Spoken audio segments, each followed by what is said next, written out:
Selamat datang di Stikes Medistra Indonesia. Stikes Medistra Indonesia didirikan pada tahun 2002 dengan mendapatkan rekomendasi dari Departemen Kesehatan Republik Indonesia dan SK Menteri Pendidikan Republik Indonesia. Stikes Medistra Indonesia memiliki 5 program studi.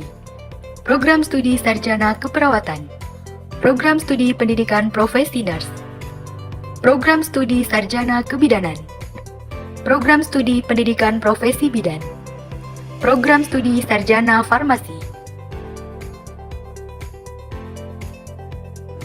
Saya Dr. Leni Irmawati Sirait, SSTM Kes, beserta seluruh sivitas akademik Stikes Medistra Indonesia, berkomitmen mewujudkan visi Sekolah Tinggi Ilmu Kesehatan Medistra Indonesia menjadi perguruan tinggi kesehatan yang memiliki keunggulan kompetitif berciri humanistik dan terkemuka di tingkat regional pada tahun 2036.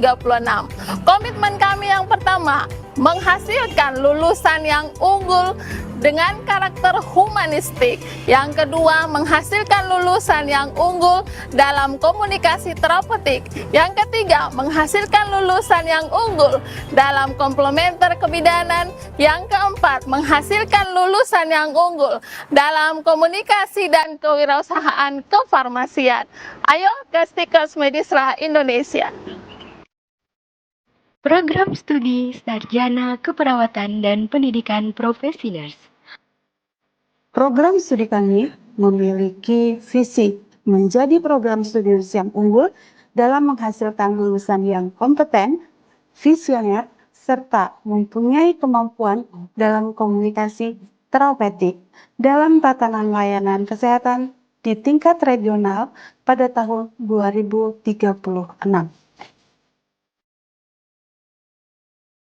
Program studi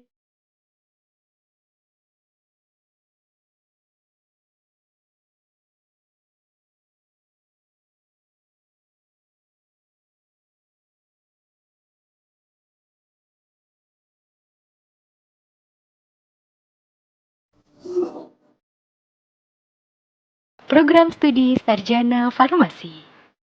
Program studi farmasi Stikes Medistra Indonesia mempunyai visi yaitu menjadikan program studi S1 farmasi yang kompetitif, humanistik, dan unggul dalam bidang komunikasi kefarmasian dan kewirausahaan. Selain laboratorium, Stikes Medistra Indonesia memiliki fasilitas Smart Classroom yang merupakan perolehan hibah dari Kementerian Pendidikan dan Kebudayaan, Riset dan Teknologi tahun 2024. Stikes Medistra Indonesia memiliki 4 gedung milik sendiri yang dibangun di atas lahan seluas kurang lebih 7.000 meter persegi.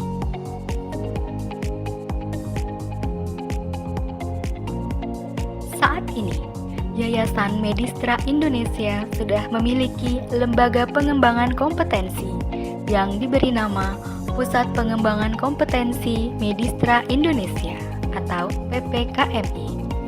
Selain itu, telah berdiri Lembaga Sertifikasi Profesi P1 atau LSP P1 Stikes Medistra Indonesia.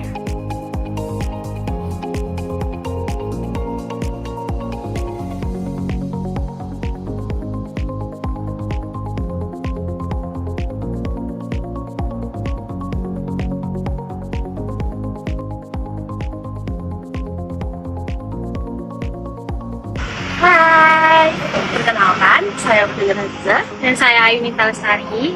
Kami adalah mahasiswa Stikes Medistra Indonesia yang sedang mengikuti program pertukaran mahasiswa di Universitas Hasanuddin.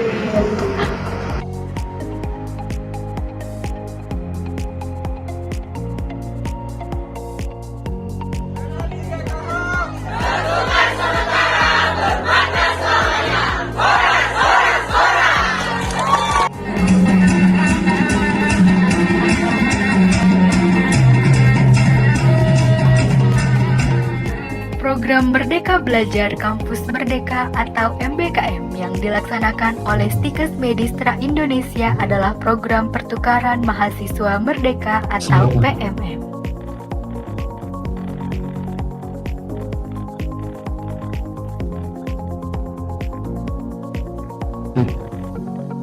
Kegiatan pelatihan komplementer dikhususkan untuk mahasiswi program studi sarjana kebidanan dan pendidikan profesi bidan, guna meningkatkan keterampilan sesuai dengan visi program studi. Stikes Medistra Indonesia bekerja sama dengan Indonesia Ramah Lansia menyelenggarakan sekolah lansia yang diberi nama Sekolah Lansia Cempaka Medistra Indonesia yang merupakan sekolah lansia pertama di Kota Bekasi.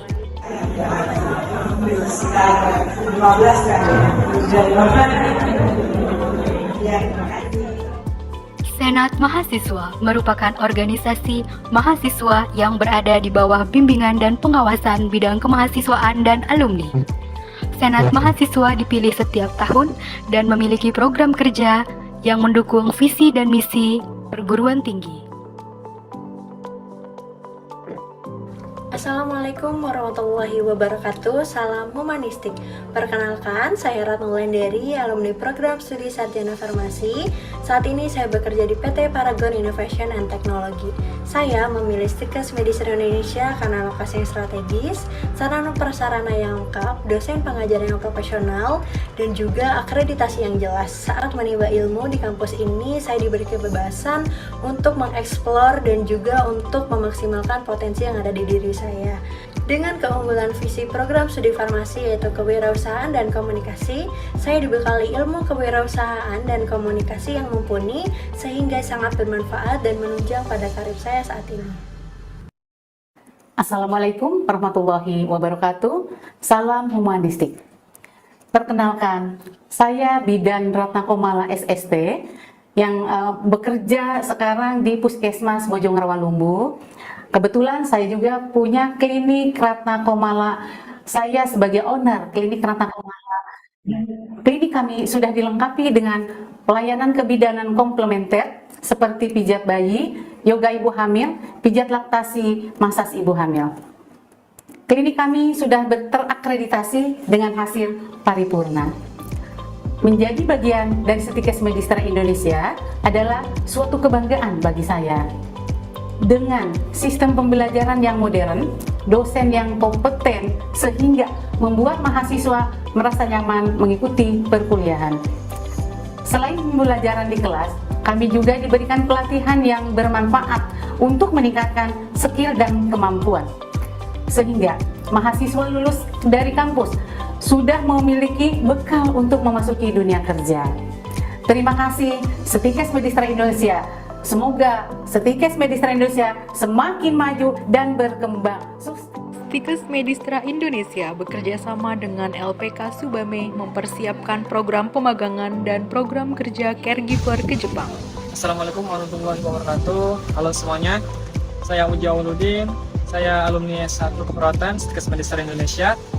Alhamdulillah sekarang saya berkarir di Jepang ya, tepatnya sebagai Jinojisuse atau pemagang. Job yang saya tekuni di sini itu keigo ya. Ketika saya menjadi mahasiswa di Stikes Medistra Indonesia, alhamdulillah saya aktif di beberapa kegiatan baik itu internal maupun eksternal. Kalau di kegiatan internalnya, alhamdulillah pada saat itu saya merupakan salah satu pengurus dari Senat Mahasiswa Stikes Medistra Indonesia. Jadi saya ikut serta dalam beberapa kegiatan program kerja Senat Mahasiswa. Untuk program yang eksternal, alhamdulillah saya telah mengikuti beberapa kegiatan eksternal, diantaranya mewakili kampus sebagai debater di kompetisi debat mahasiswa Indonesia di wilayah 3. Selain daripada itu, saya juga menjadi relawan vaksinator dan juga pernah menjadi relawan tenaga pengajar di sekolah-sekolah yang membutuhkan atau di zona 3T ya gitu. Konnichiwa. Uli desu. Aisa desu. Hari ini kita lagi di Osaka, Jepang.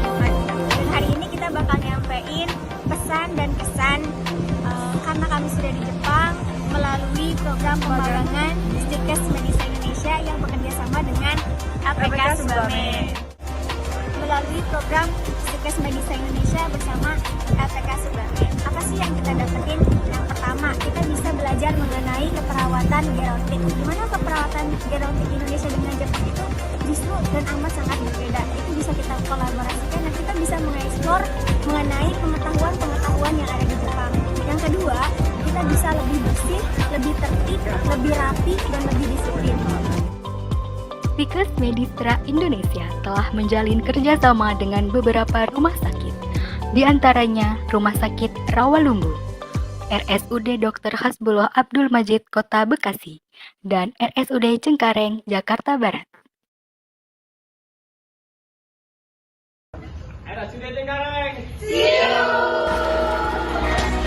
Lokasi kampus Stikes Medistra Indonesia berada di pusat kota Bekasi, dekat dengan kantor-kantor pemerintahan, pendidikan, dan perniagaan.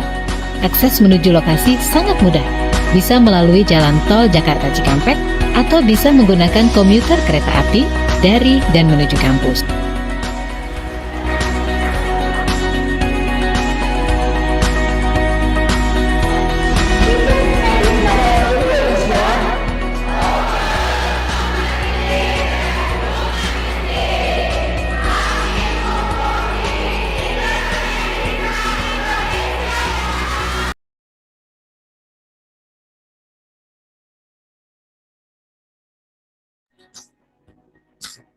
Cek 1 1.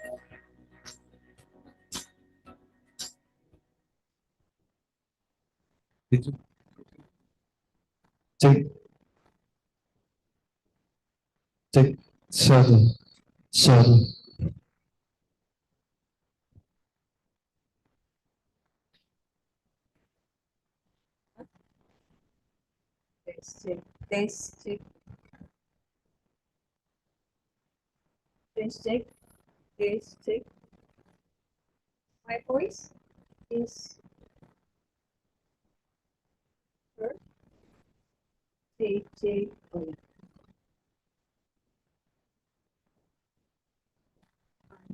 This goes that one and this is mine.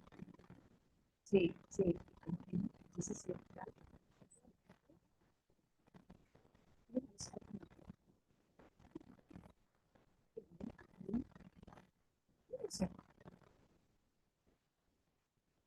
Sama ya? Jadi itu harus enggak.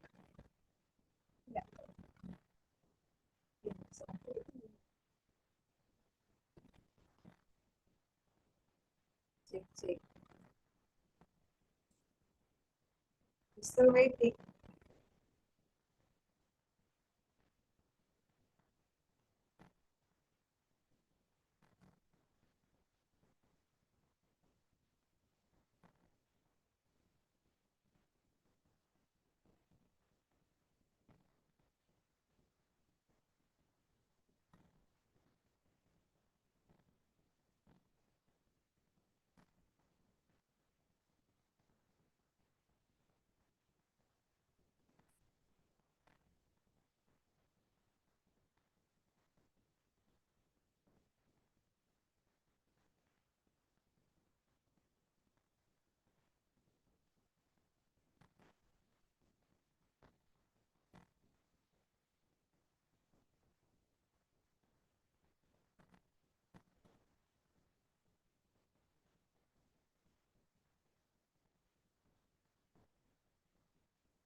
One. Where is mine? 1, 2, 3. Sure. Okay. I mean in. Oh, in the laptop.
Tes.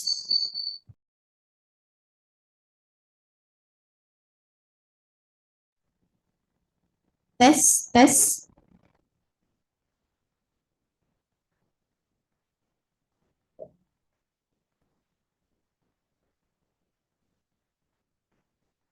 Tes 1, 2, 3.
Tes.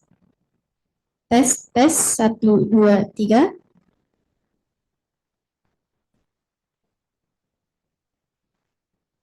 Good morning. Thank you very much for joining to our webinar. Ladies and gentlemen, may I have your attention, please? Our event is about to begin. Please pay attention and have a nice seat. Thank you.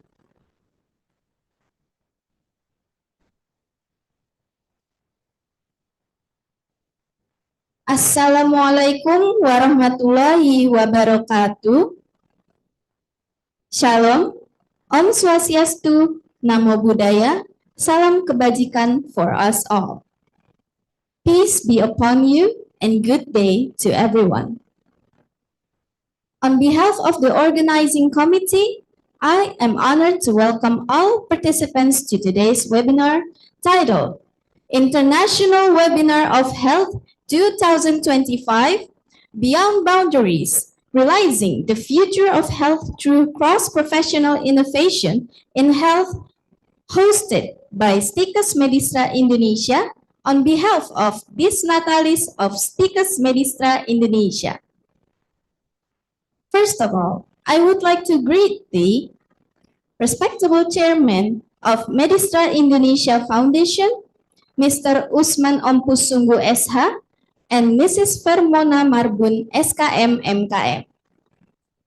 The head of Stikes Medistra Indonesia, Ms. Dr. Leni Irmawati Sirait, SST MKes, and the Honorable all lecturers of Stikes Medistra Indonesia, and Honorable all participants of this webinar. First of all, let me introduce myself. I am Aisyah Bella, and I will be your Master of Ceremony for today's event. Thank you for taking the time to join us. Here are a few reminders. First one, please keep your microphone muted during the webinar. Second one, please keep your camera on. And the third one, use the chat room for any questions during the talk. And the fourth one, this session is being recorded. Before we begin, let's all do our prayers based on each beliefs. Prayers begin.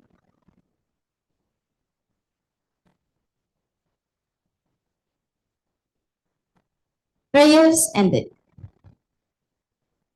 We move on to the next session, is to sing Indonesia's national anthem, Indonesia Raya.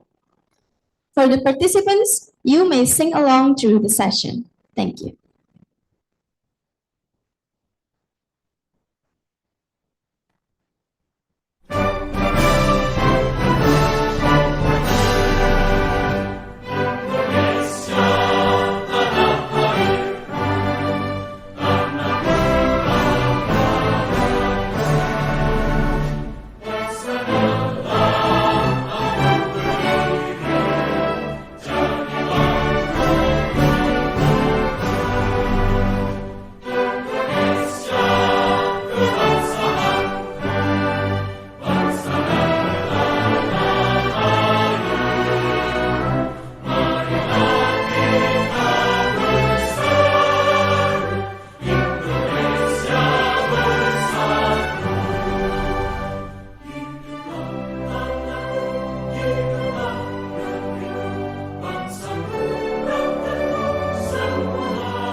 Okay, thank you so much.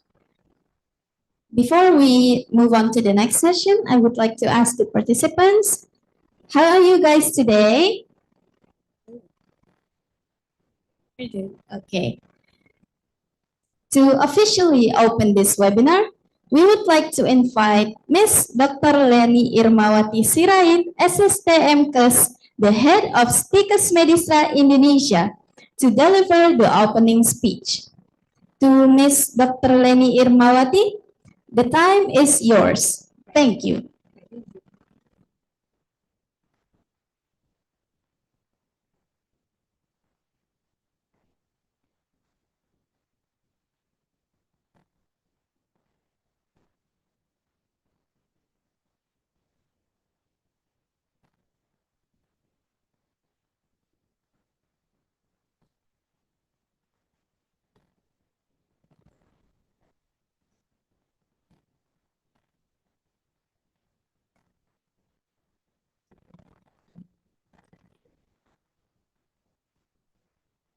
Pardon me once again. We welcome Ms. Dr. Leni Irmawati Sirait, SSTM Kes, the head of Stikes Medistra Indonesia, to deliver the opening speech. To Ms. Dr. Leni Irmawati, the time is yours. Thank you. Okay, thank you from MC.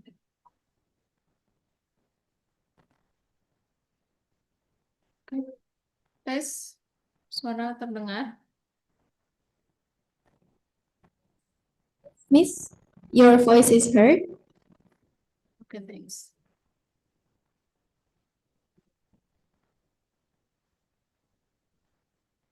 Assalamualaikum warahmatullahi wabarakatuh.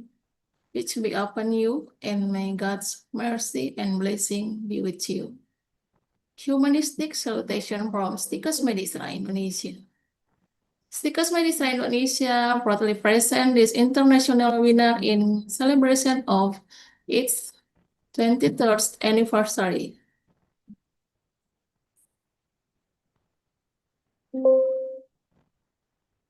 At 23 years of age, Stikes Medistra Indonesia carries to the vision to become a higher education institution in the health sector with competitive excellence, a humanistic character, and a global reputation by 2036.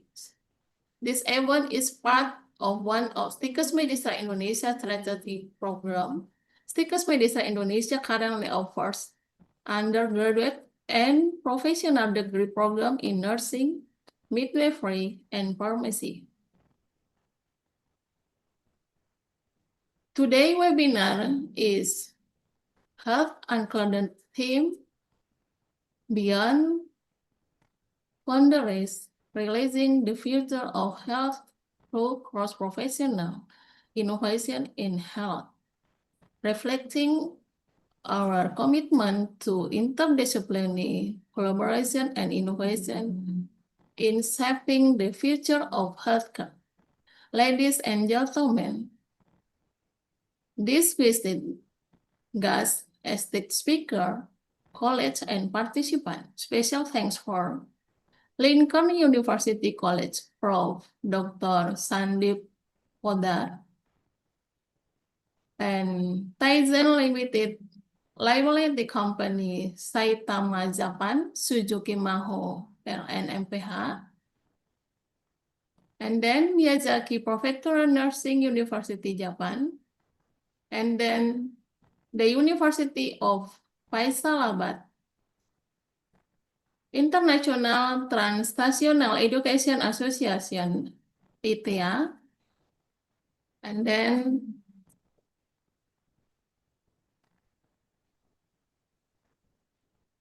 Stikes Mitra Husada Medan, University of Borobudur, Jakarta,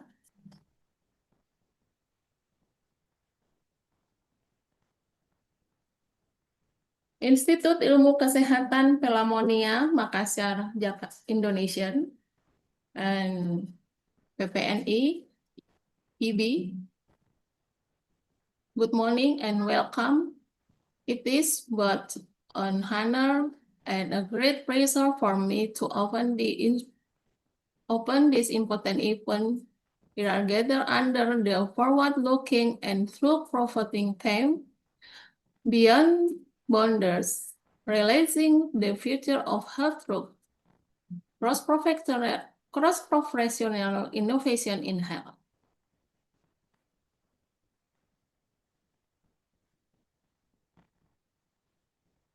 We live in an era of rapid change, technology advance, evolving disease patterns, global health crisis, and shifting patient needs. In this complex landscape, this can invite us how health system work through innovation in health does not arise from individual effort alone. It thrives in collaboration.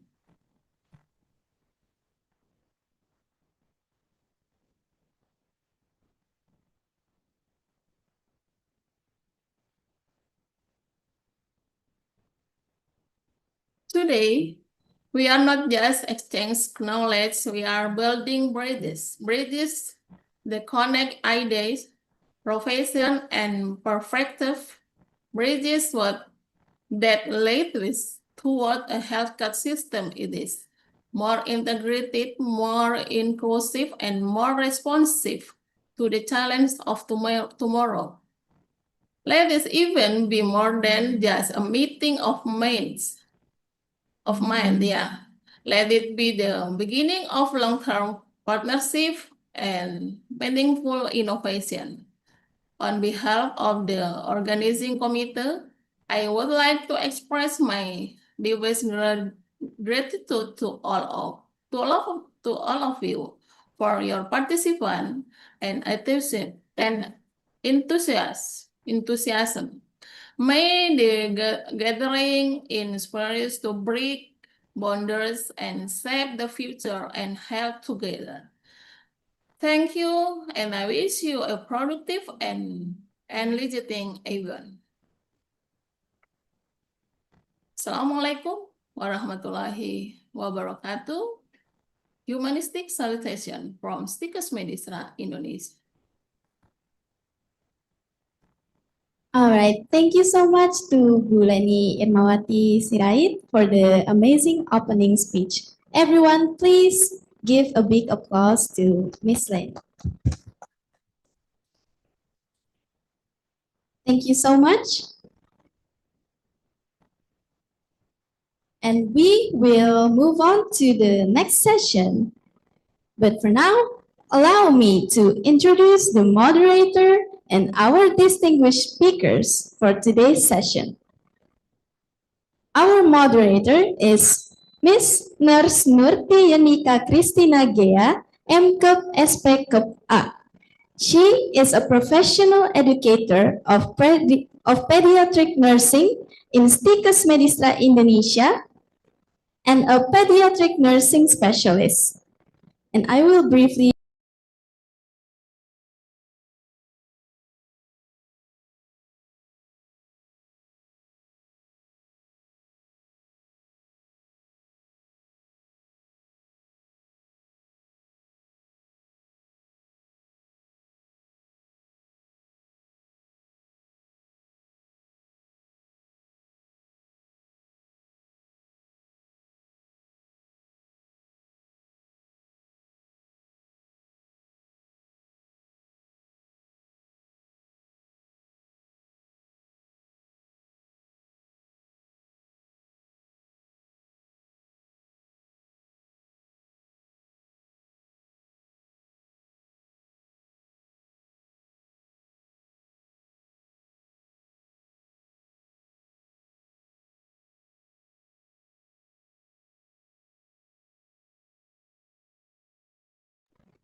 from the Health Worker Facilitator Training from Ministry of Health Republic Indonesia in 2023, and some of her amazing experiences.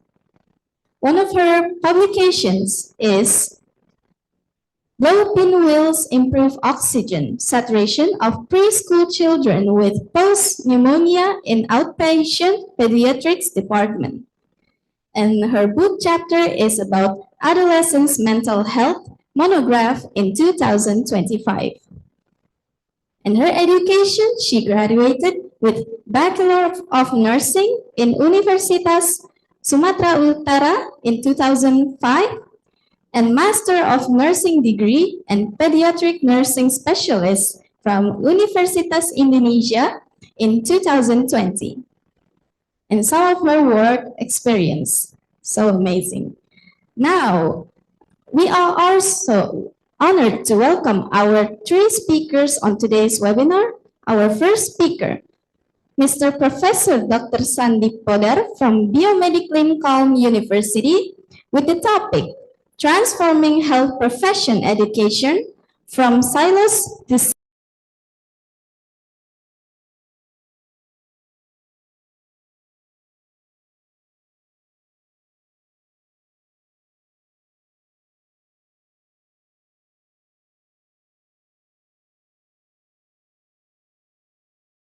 for effective team-based care.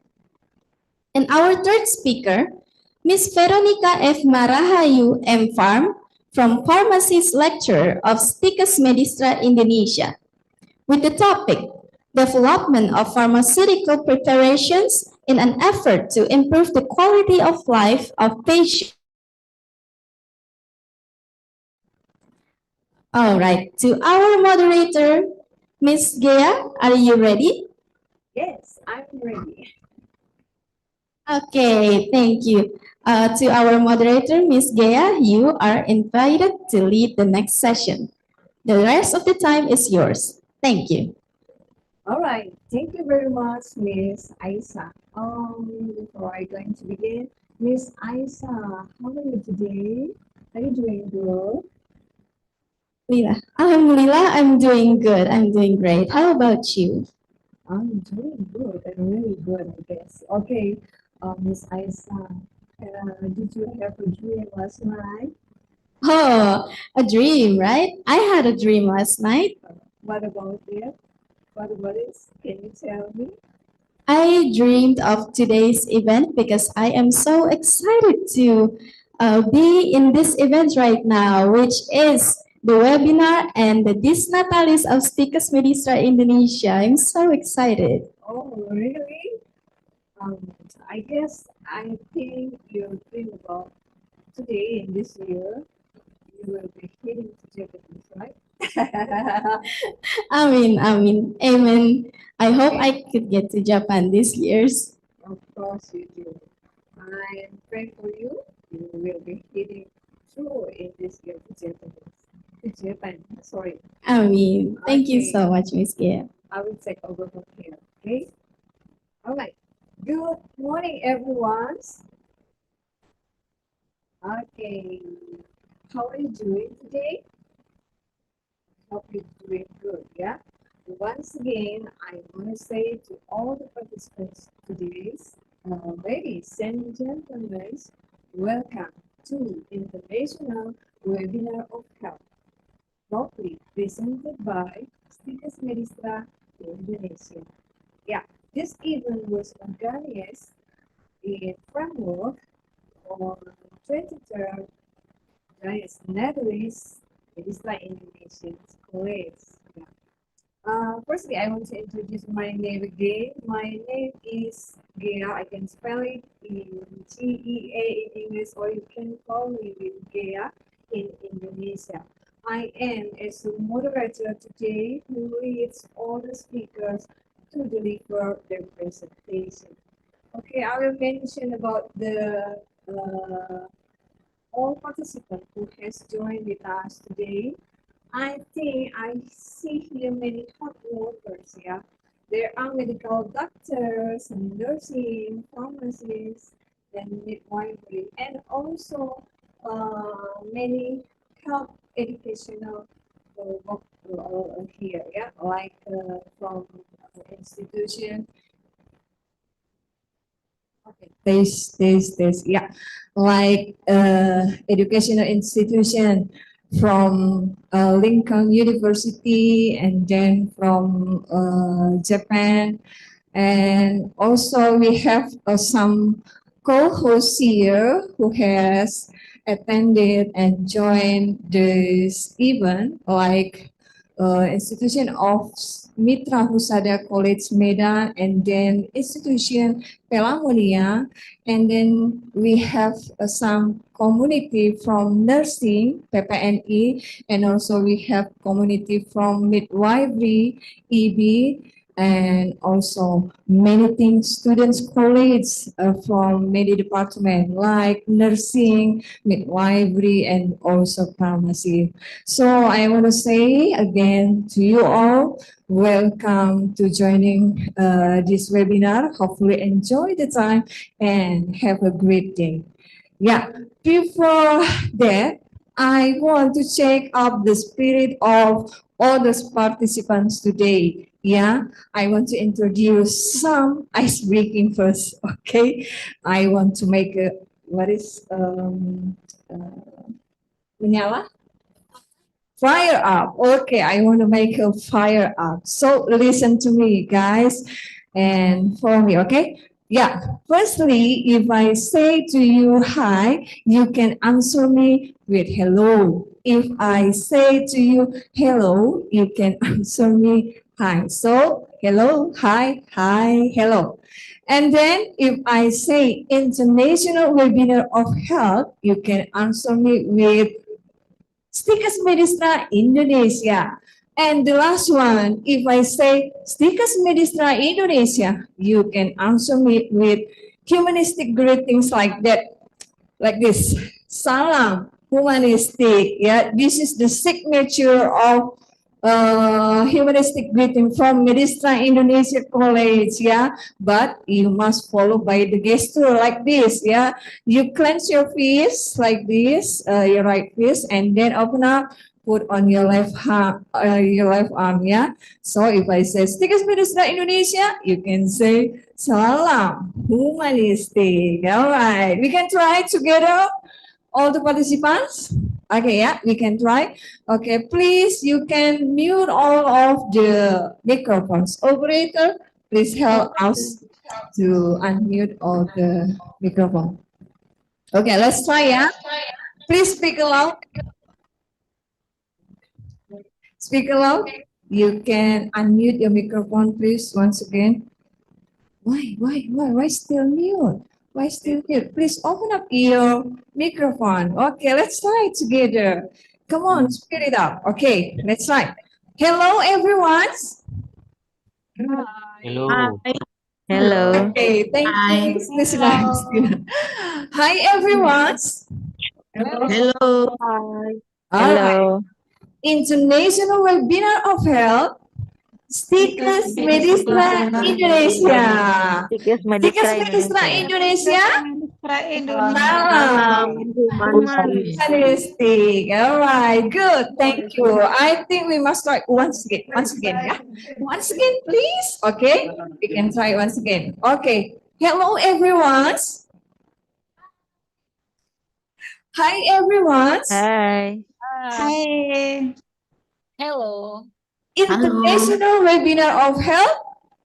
Stikers Medistra Indonesia. Stikers Medistra Indonesia. Okay, the last one. Stikers Medistra Indonesia. Hello.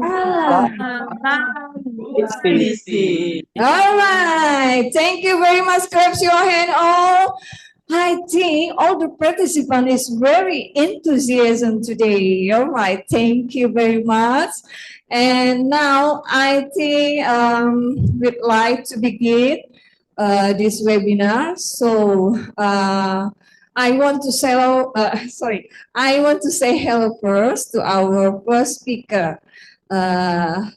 He was Mr. Professor Dr. Sandeep Podar.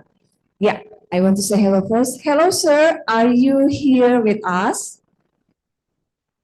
Yeah. Yes.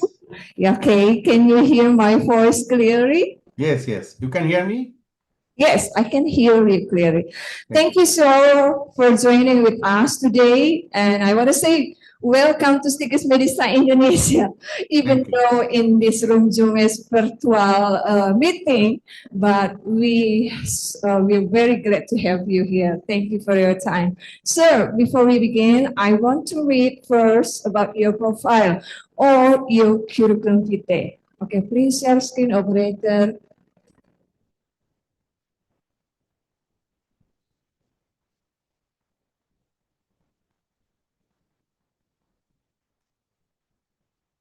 Okay.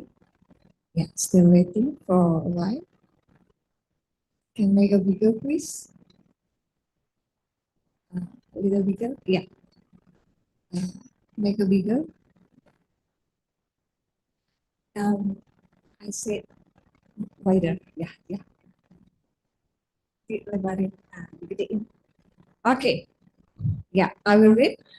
Mr. Professor Dr. Sandeep Podar, he was a Deputy Vice Chancellor in Research and Innovation, also served as Senior Research Director and Executive Editor and Publications in Lincoln University College of Malaysia. Adjunct Faculty Honorary in Barat Center, Canada. Dr. Sandeep has been graduated from University of Calcutta with honors in zoology. He has obtained postgraduate diploma in dietetics from All India Institute of Hygiene and Public Health. Master of Science in Zoology with specialization in biochemical genetics from Dayabak Educational Institute with distinction. In addition to this, he also obtained Master of Business Administration or MBA from Lincoln University College. He has completed PhD in Zoology from Vivekananda Institute of Medical Sciences, University of Calcutta on cytotoxicity. After completing PhD, he pursued postdoctoral research in different projects on hemoglobinopathies and oral cancer mutation. Associated in establishment of Molecular Diagnostic Laboratory or NEON at present under Design Hospital, Kolkata. SET Biotechnology Laboratory at College in Hooghly, West Bengal under University of Burdwan. He has published more than 200 research papers. Wow, like we can see here, yeah, in reputed Scopus Web of Science Indexes journals and books. Filled more than 15 patents, organized international conferences, and also edited books in Malaysia, Australia, India, and USA. Wow.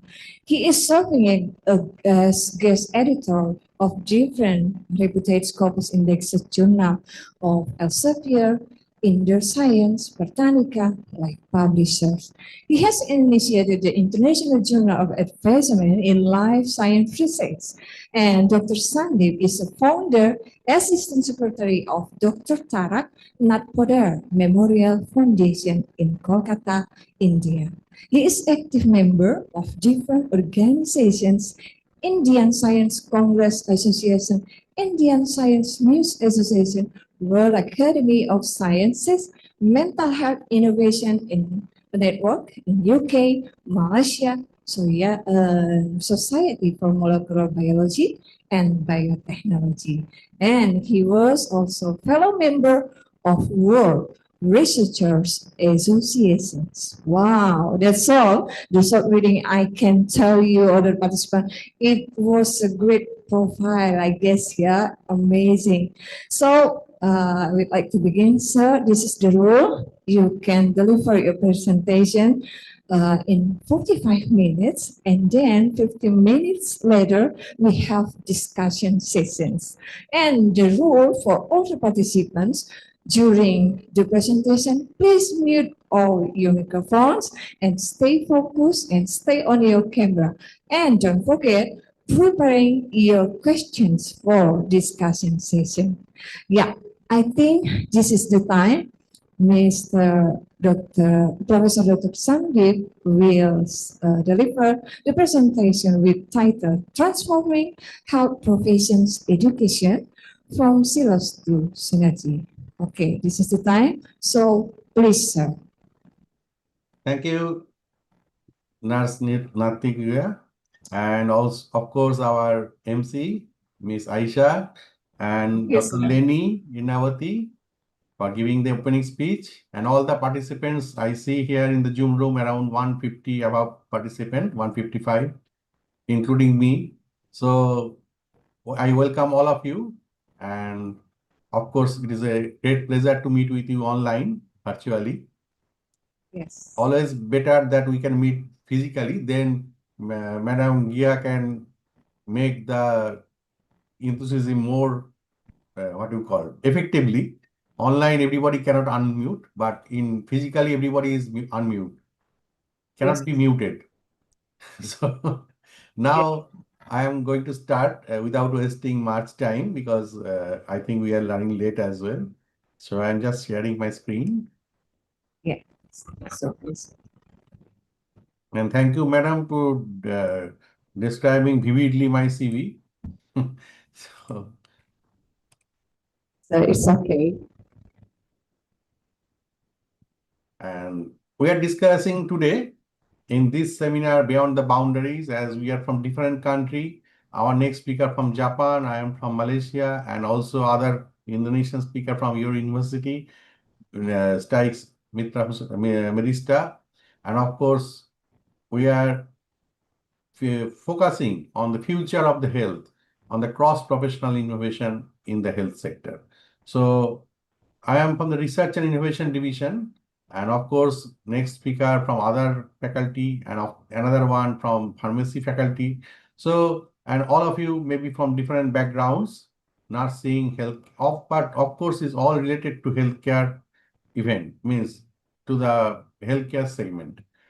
And United Nations have 17 Sustainable Development Goal, which they fixed to be achieved by year 2030.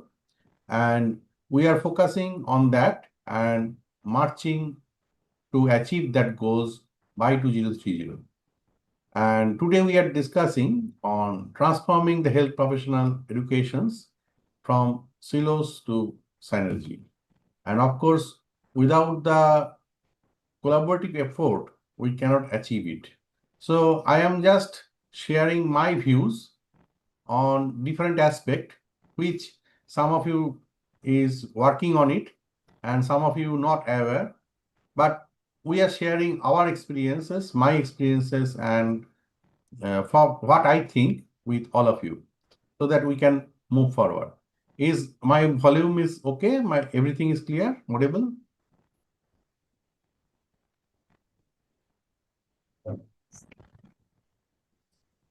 I'm audible, okay? Pardon me, sir, can you say once again? What you said? I am audible, okay? My sound okay? The voice? No. Yes. Voice is okay? Yeah. Yes, it's okay. Okay.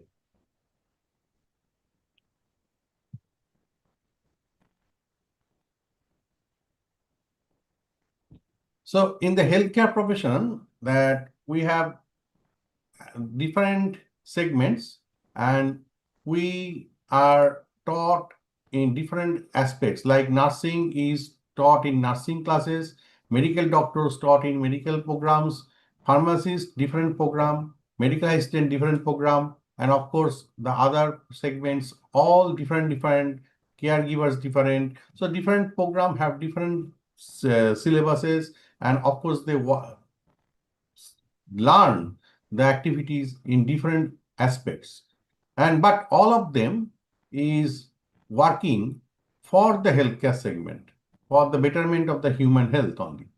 So there is professional identity is differing, and that is the professional silos, we can tell, and that is for based on the power, competition, and hierarchy, resulting in inadequate preparation for teamwork. So just is a cartoon here. You can see that one patient come to the reception, and the receptionist also asking and taking the history. Then when he visited the doctor, doctor also asking what is the problem you are facing today. Then if after doctor see and then recommend to X-ray, X-ray room also asking the technician asking what is the problem, why are you feeling pain in hand or leg, etc. And then when they go to physiotherapy after the X-ray, that person also physiotherapist also asking the same thing. So the patient is thinking that why these people is not means consulting with each other and give a collaborative effort in the first beginning. But it cannot be done because all of them is thinking different way and they are treating in their professional identity. So they are working in different sectors and receptionist is only taking the data. Then the doctor is thinking overall health. Then when he focus that it is needed X-ray, then he recommend to the X-ray. Then the technician is asking which leg and etc. because he want to confirm that this one is needed or not and what part, how much X-ray intensity should be given. So then when he moved to he is not concerned with the physiotherapy or doctors and of course the history of the patient. Then the physiotherapist is asking what type, how much pressure can be given to release the pain, because if the patient cannot sustain the pressure or etc., then he has to change the pressure type. So like that, it is different in different aspects of the persons working in different segment. So there is a, of course, there is a professional silos. And now interprofessional education is the must needed, as all of them have to work together and to deliver a quality healthcare. Without the collaborative effort, if the person is not taking the proper history, if patient may think that it is doctor don't know, a doctor can see what the history is there, like the body weight, family history, is diabetic or not, everything can be seen. And with that, he is making a idea, background idea before he suggesting something. So there is a collaboration of interprofessional education. Now, suppose nursing faculty can support the transition to interdisciplinary evidence-based practice by taking action locally and of course state level and national level and of course international. So if the local level, they evaluate the interdisciplinary curriculum, evidence-based practice, and access the extent to which there are interdisciplinary practice and research terms within the academic setting, and then determine the opportunity to improve. So we have to think that how we can work together with the medicine, then paramedics, of course, lab scientists and physiotherapy, physiological backgrounds, nursing and in the hospital setup. So if we think that what is the preferred future, that healthcare providers were educated to deliver patient-centered care as an interprofessional team that is proficient in EVP and quality improvement and informatics solution. So interprofessional education to interprofessional collaboration, it is needed. Interdisciplinary continuing education is the most, and we should focus on the healthcare team that introduce the students to principles of interprofessional education and the collaborative practice, then facilitate an active IP learning experience, that we should work together and we should learn together, that how we are working together, the nurse and pharmacist, of course, doctors, everybody should collaborate and discuss, and the students should be trained accordingly, so that they have, when they work, they can work together and they can understand each other. Then I'm just giving an example why we are talking this, because in sustainable development goal, when the industry developed, there is a machines and etc. only, there is no computer etc. So it is called Industry Revolution 1. And from there we are transformed. And now we are in Industry 5.0. That is the human-robot collaboration and more on customization.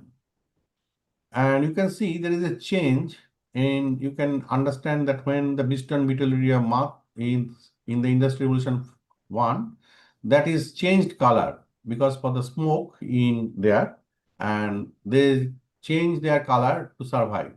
So we also change ourselves to accustomed to us, adapt us with the Industry Revolution 5.0.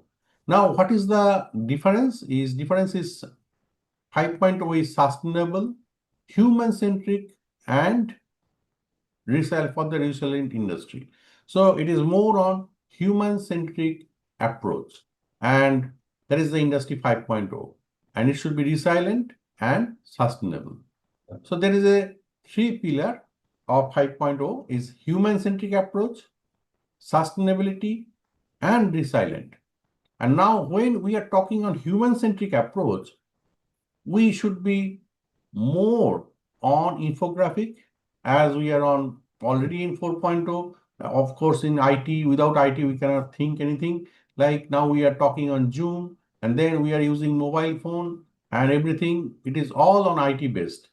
And of course, that promotes the talent and diversity and empowerment. And resilient strategies to the agile, resilient, and flexible, and adaptable technologies. That technology we should adapt.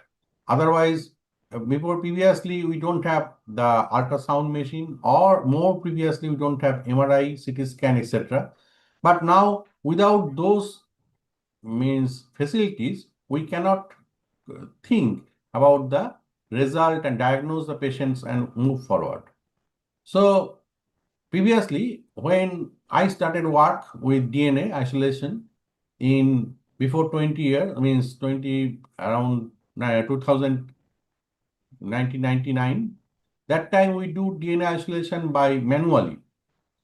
But now when 2024, already we started with the kit, and within 5-6 years, but when we do manually, it takes 2 days time to isolate the DNA.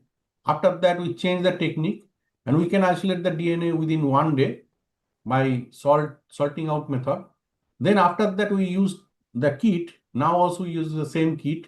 Within 45 minutes, we can isolate the DNA from the blood and etc. But this is the change.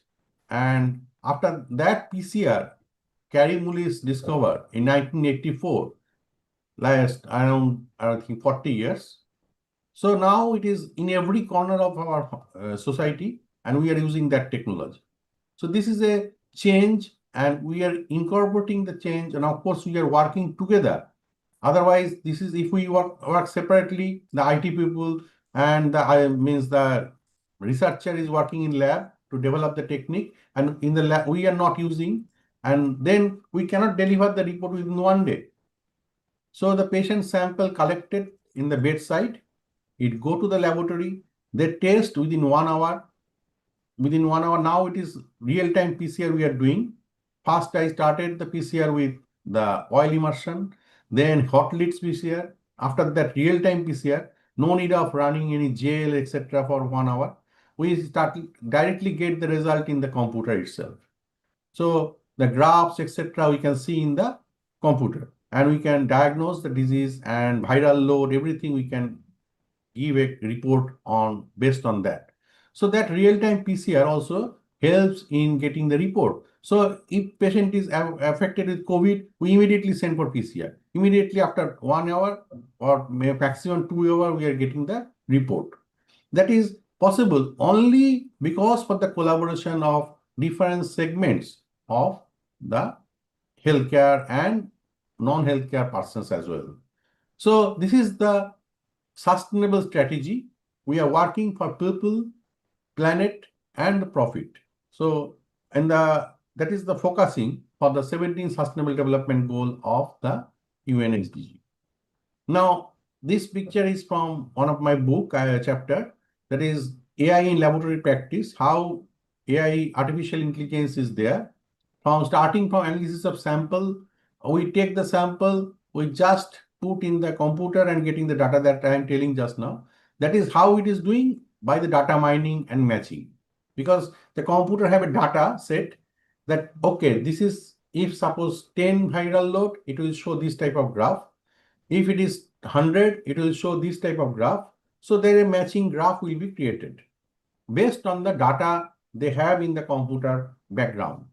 And of course, reporting and interpretation based on control and the founding of the samples. So these all is from the data collection, as you see in the previous first slide, that the patient's report history we are taking first. That is the data history.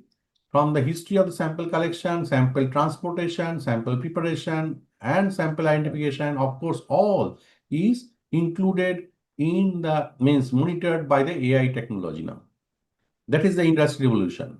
And of course, now in the COVID time, we are using robotics to taking the sample as well. We are using different robotics automated system to sanitize and sterilize the rooms, patient's room, because we may not able to go when the patient is infected. And of course, in the bedside, we are giving the proper treatments monitoring. And suppose this kid is helped by the automated robot and with AI robot, that he is talking with the kid, and that is a cheerful environment the machine is creating in the bedside, because the family members may not be allowed when the patient is inside the hospital admitted in the ward. And of course, the patient will feel bored because all the healthcare staff cannot be focused and talk always with the play around with the patients. Like the example just, so it is not only for a kid, it is an aged person also in the home when he isolated. That time also treatment can be given by the automated robot or the mobile technologies with the AI support. This all is possible only when collaboration and collaborative effort is there between all the departments. So now, just an example, we are using different types of gadgets in our healthcare, daily healthcare monitoring. We are using smartwatch to use the blood pressure, how much walk we are doing. Okay, you are walking good, 100 step, 1000 step. So the watch will tell that yes, you are walking good, you are in good health, you need more to walk, or like that. So the sensor from the shoe and ring, watch, mouth guard, of course the contact lens also, everything is now monitored and be affected, means controlled with the AI technology. So we are more towards focusing on AI. But of course, we are in digital age. So we need the digital infrastructure. As I told you that we need the ultrasound, we need MRI, we need CT scan, we need more advanced CT scan and CT isolation, or etc. Now, CT guided, we do the bronchoscopy, etc. by CT guided techniques. So our digital technology is most important. Without that, we cannot be achieved our proper healthcare system at present. And of course, finance is most important. Without the finance, we cannot have these facilities, and data should be needed. And without data, that we cannot compare anything, and machine cannot generate any report, because AI, artificial intelligence, is based on the data. If I am talking in English, you are from Indonesia, one person from Japan, he is talking in Japanese. We are talking in different language, and AI can convert it if they have the data background. If they don't know the Indonesian language in their data set, they cannot translate. So automated translation in the system Zoom platform available only when they have the data in background. So for that, cloud computing and is important, and blockchain, I just telling you that different blocks are there. So health informatics is a major role to play in optimizing the management of using data, information, knowledge, and health system. So we are in digital transformation and personalized care. Every human is different. Every human disease is different, and response up to the medicine also different. Everybody cannot respond to 500 milligram of paracetamol, suppose example. One kid will be 500 milligram, one adult may be 1 gram, and it may not respond even with 1 gram. It may respond in 650 gram, like that. So different individuals have different types. Even like diabetes, we have insulin dose. It is varies from different person, one person to another. How much dose? We want to, means doctor give, of course, a general dose, but it depends on the patient's body weight, how much effectively he can take that medicine. So they have to change from tablet to injection, and different brand of injection, the strength of the injection, everything will be changed. So there is a personalized approach, that is the Industry Revolution 5.0 we are focusing on. And for this, in public healthcare system, health research is very important, and professional education, of course, we have to take. Without that, doctor cannot be doctor and nurses cannot be nurse. That is, and physiotherapist cannot be physiotherapist. There is a professional education, and that is the fragmented and silos in our education system. And of course, when we platform the technologies, that is highly integrated informatics approach.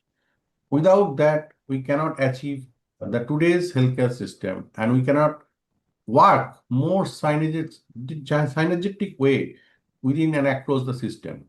So there is a different blocks. Suppose in clinical medication, structure billing code, then laboratory result, medication, social data, clinical notes, procedures, health insurance, all the different blocks, they are not mixed with each other.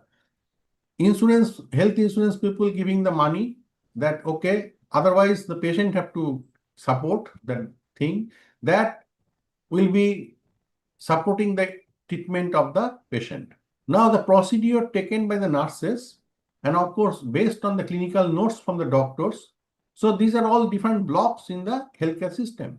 That is the blockchain, and without this chain, blocks is running in a chain system. If the chain is breakdown, we cannot achieve the result, and we cannot cure any patient. So we cannot give the healthcare support. So laboratory treatment begin that facilities that we can do, like that I just now explained, that PCR discovered 84 by Karimulis. Now we are using, so there is a different blocks working on it. Computer science people, IT people, biomedical experts, scientists, and etc. They work with the need. What is the need of the doctors and healthcare workers? Then only we can develop the software, and AI technology can be implemented, and PCR technology more advanced, or more advanced other things will be developed that we don't know as well. Because previous, what year back, if you think that there is no mobile, now we are using Android mobile, and of course smart screen, Zoom, etc. Before 5-6 years, before the COVID, we don't use Zoom, even afraid to use the Zoom. Now we are using Zoom as a frequent manner, like that. So there is a blocks that is connected with the chain, and that is the collaborative chain with professional distribution, not only healthcare, interprofessional with full, means computer science, engineering, biomedical, all together. Social people, that motivational support, psychology, everything is involved. So as there is a next also is pharmacists will speak. So there is a pharmaceutical approach, that is I can just showing you, that integrated multi-omics data and radiomics and metabolics, immunogenomics, all is integrated in the pharmacy sector itself. So interprofessional means inside the profession, pharmacy professional also, there is a different segment. Pharmaceutical chemistry, there is also other different segments which must be integrated, and when they come out from the pharmacy, then it come out to other department. So there is a drug discovery, toxicity prediction in the research field, sensitivity prediction, all these are algorithm tools for achieving the goal. So we have in specific blockchains in healthcare, that is the service provider, industry, pharmaceutical medicine, patient's family, medical research, government healthcare system, all these different blocks outside the healthcare system in broad way with the society. So without that, we cannot achieve this. Just now I am just discussing so much thing. I am showing one example. This is our dental clinic, polyclinic here in our Lincoln University College, just a part. There is different chairs you can see, and all these chairs is connected with the compressor, and that compressor is fixed outside the room, cannot be fixed inside, and that is connected with underground cable, with the underground the pipes, etc., and that is giving the pressure into every chair. And that can be possible only by the engineering people, not by the dental people.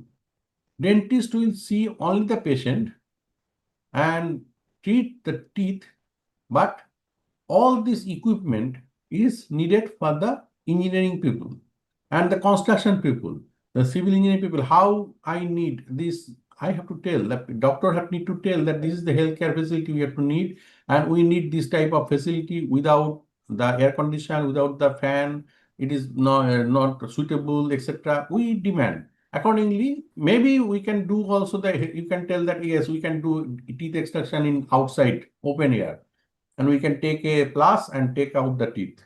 But that is not the treatment. We are giving the personalized care, and we are working together to achieve this goal.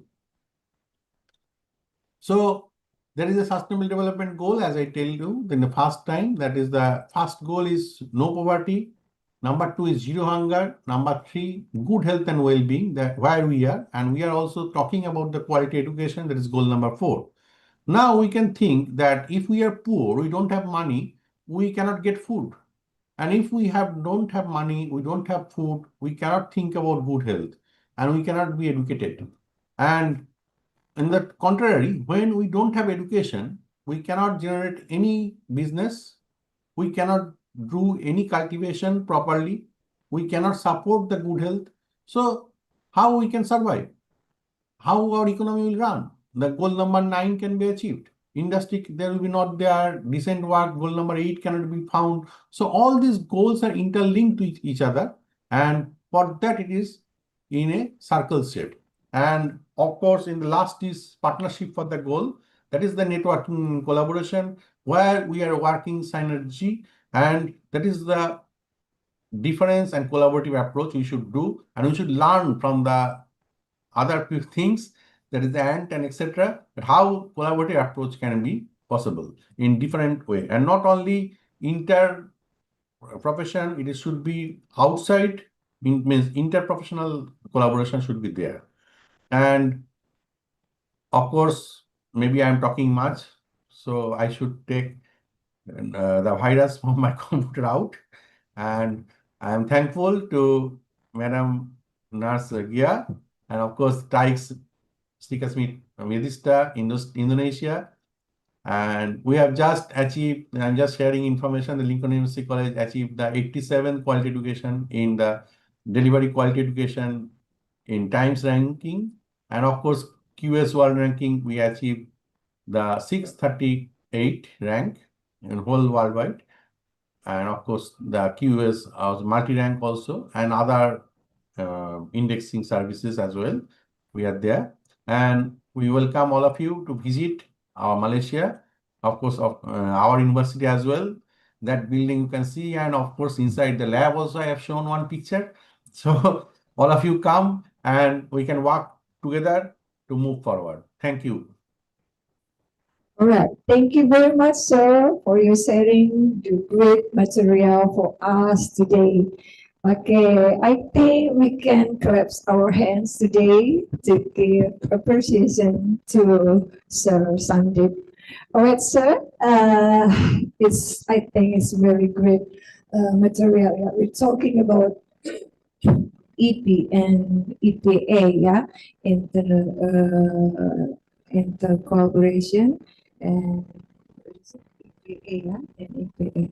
Okay, before we go into the next session for discussion session, I think I want to make a conclusion, a little conclusion for this material. The conclude is about the health informatics that we have heard together, that mentioned by Dr. Sandeep, which initially developed in the academic tradition, now needs to transform in an integrated manner with information technology to face the challenges and opportunities from technological advancements such as AI, telehealth, and general AI. And the progression towards Industry 5.0 emphasizes a human-centered, sustainable, and ethic approach. Therefore, there is a need for organizational structures that are able to bring together health IT and informatics synergistically, so that innovations can be effectively applied in clinical practice. The transformation of health professional education must also adopt a sustainability perspective that focuses on three pillars: people, planet, and community, to create an inclusive global standard.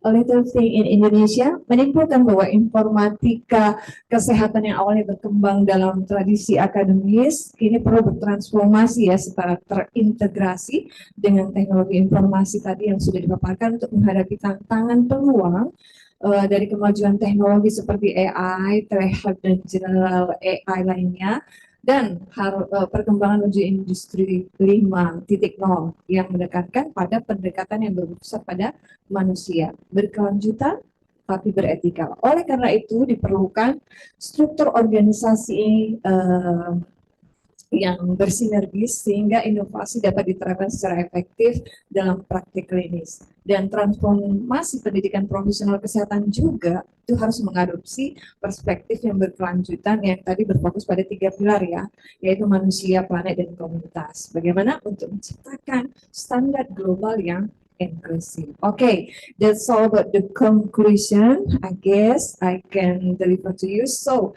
this is the part of discussion session for us. I will give the time for all the participants who has questions or many questions. You can write your questions here in the chat room by writing in Indonesia or in English language. Okay, or you can ask your questions directly by turn on your emoticon raise hand in this room Zoom. Okay, we're still waiting. While waiting, I want to check out the spirit of all the participants first, yeah. Still remember about the ice breaking. Hello, everyone. Are you there? Hi, everyone. Okay, sir, you can follow me. If I say Stikes Medistra Indonesia, salam humanistik. Okay, sir, can you unmute your microphone? Sorry to make a bother here. Okay, I'm lost. My video.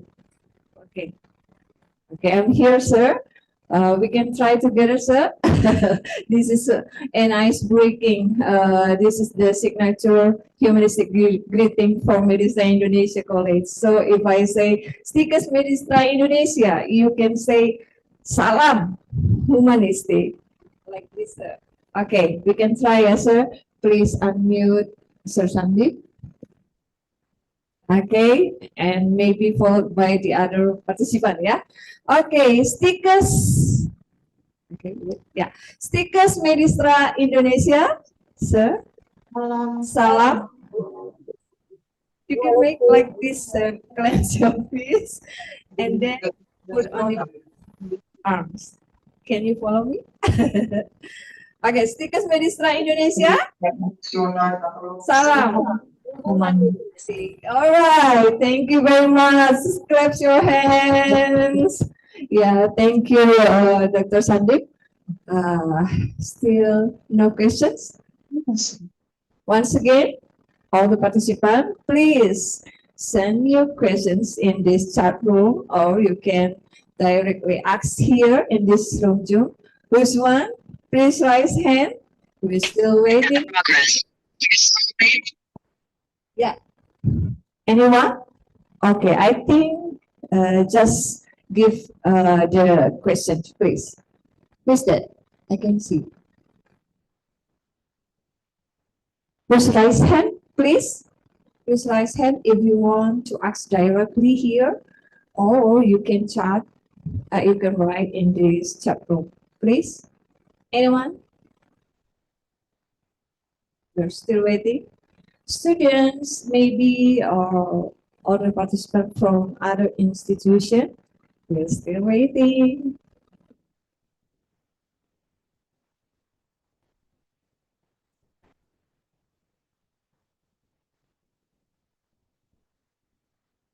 All of you, we're still waiting.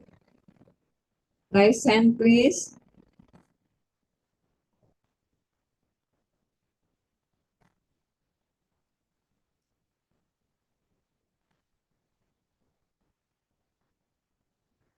Okay.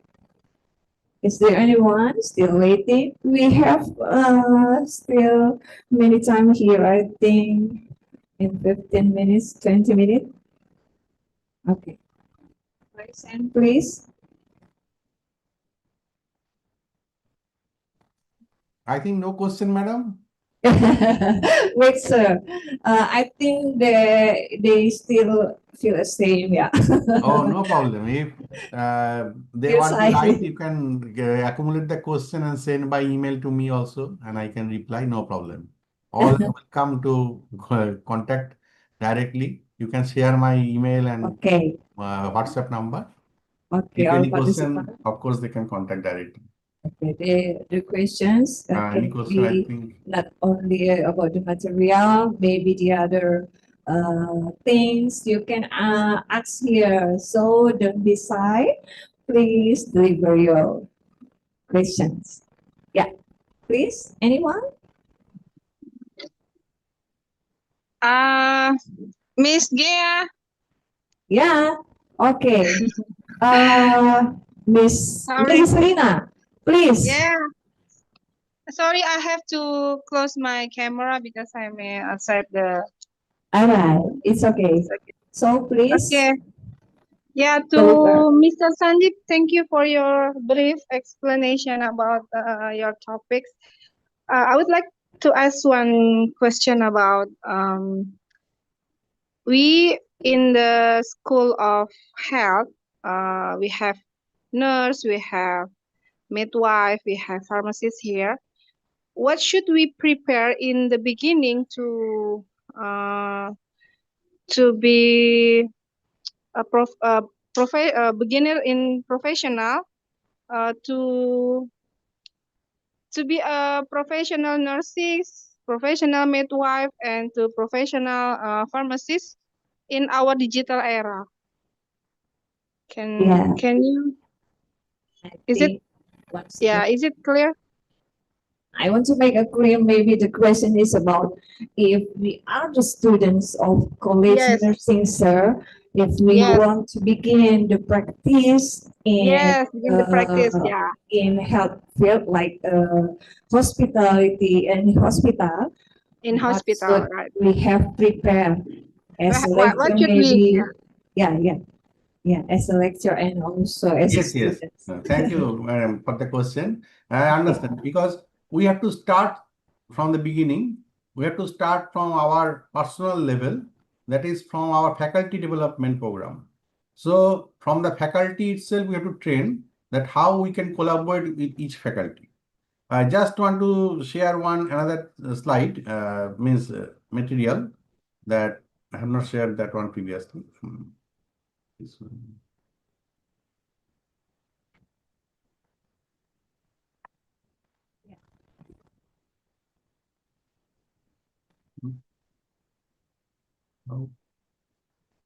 Sir, the screen hasn't shown Just one. in this room. Yeah.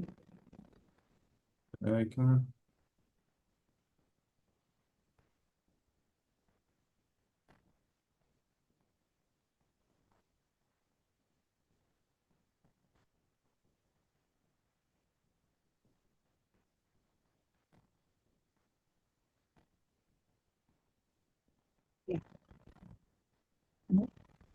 you can see this one, that the students in nursing, they Okay. are directly facing the patient when in working time. So not that doctor is sitting always. The nurses are taking care all the time. And of course, their pharmacist is the personnel not in touch directly with the patient. What the doctor giving, the nurses are giving that medicine, and pharmacist supplying the medicine from the pharmacy.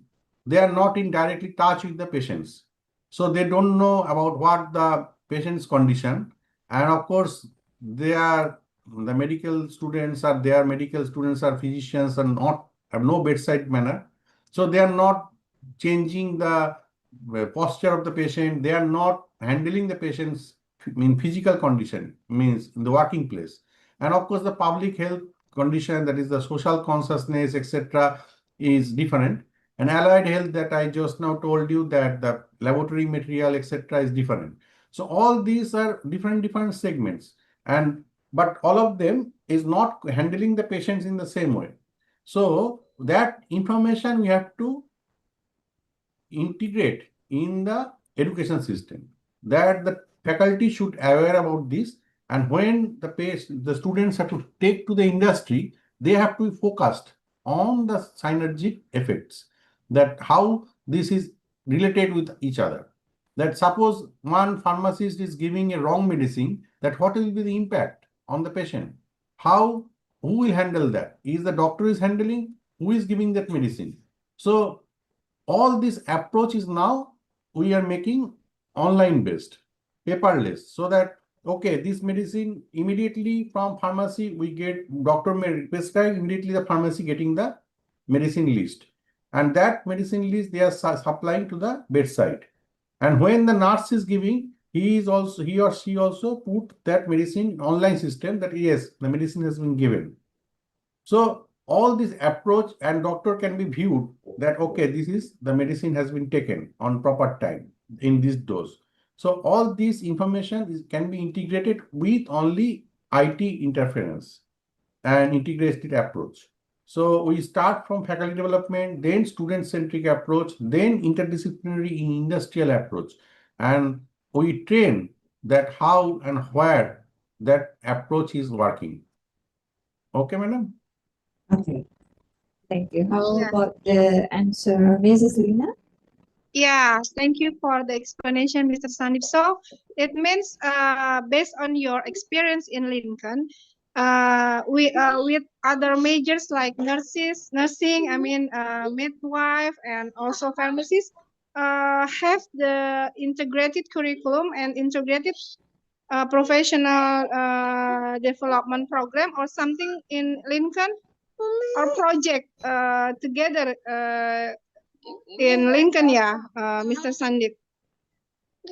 Yes, because in course we already included like entrepreneurship, psychology, etc., the modules.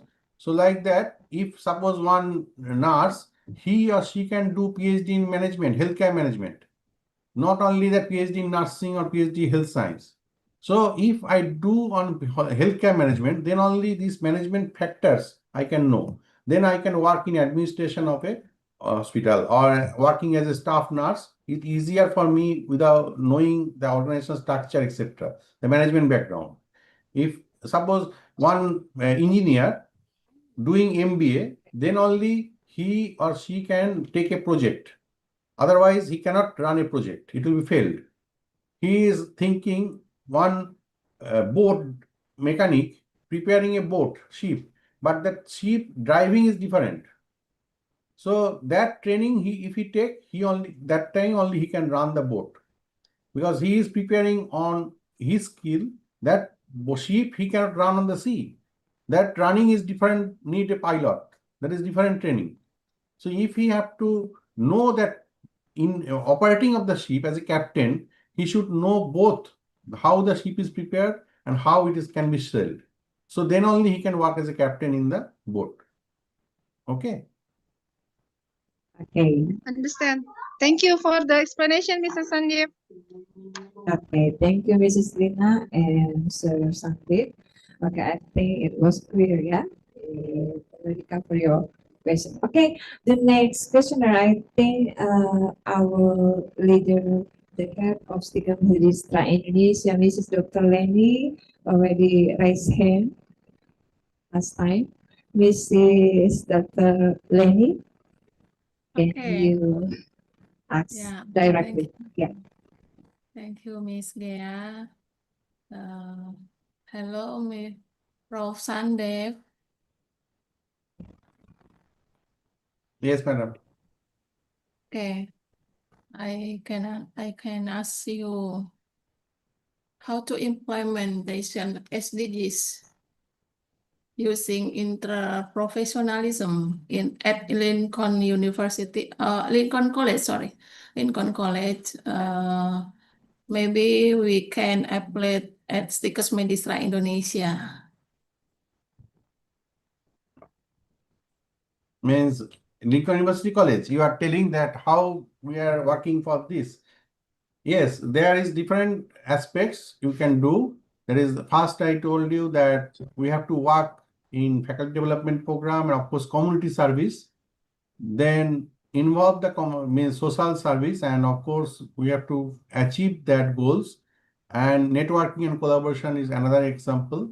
So if you want to do any activity with jointly with Lincoln University College, you are welcome. You can visit with the student group and they can visit here the industry, and of course they can get a knowledge that is they can implement in there in your country, Indonesia. And how that it is not only what you call the course oriented. Suppose in Malaysia, one hospital you go, it is paperless. From patient coming to going out, there is no hospital, all record is on IT system. So if they visit that hospital, then only they can understand how it can be implemented in their place, workplace. It is not that everybody can get the facilities and the finance to do that, but they have an idea. Then they can implement. So suppose one student is visiting one private hospital, it is a 7-star hotel like. So there is a Starbucks inside, there is KFC inside, there is a hotel lounge type sitting place, there is aquarium in the sitting place, there is lift with bellboy, etc., reception counter like 7-star hotel. So that type of facility in your place means Indonesia also opening some private hospital now new, but the idea is coming from visiting only. So if you come with a student group and faculty development, that faculty group, they can come to Lincoln University College and get a training, then visit the different places of Malaysia, then go back. So then only you can work collaboratively for achieving the SDG goal. And also there is joint publication, etc. you can do, that is also improving the networking coverage. All right, thank you, sir. How Mrs. Dr. Lady, is it clear or anything else to ask? Yeah, okay. Okay, Mr. Sandeep and Miss Gea, thank you very much. Okay, thank you very much to Mr. Sandeep and Dr. Lady Irmawati. Thank you. All right, I still have 8 minutes left. So this is the last question, I guess, from Indah Dahlia. Okay, you can ask here directly, please.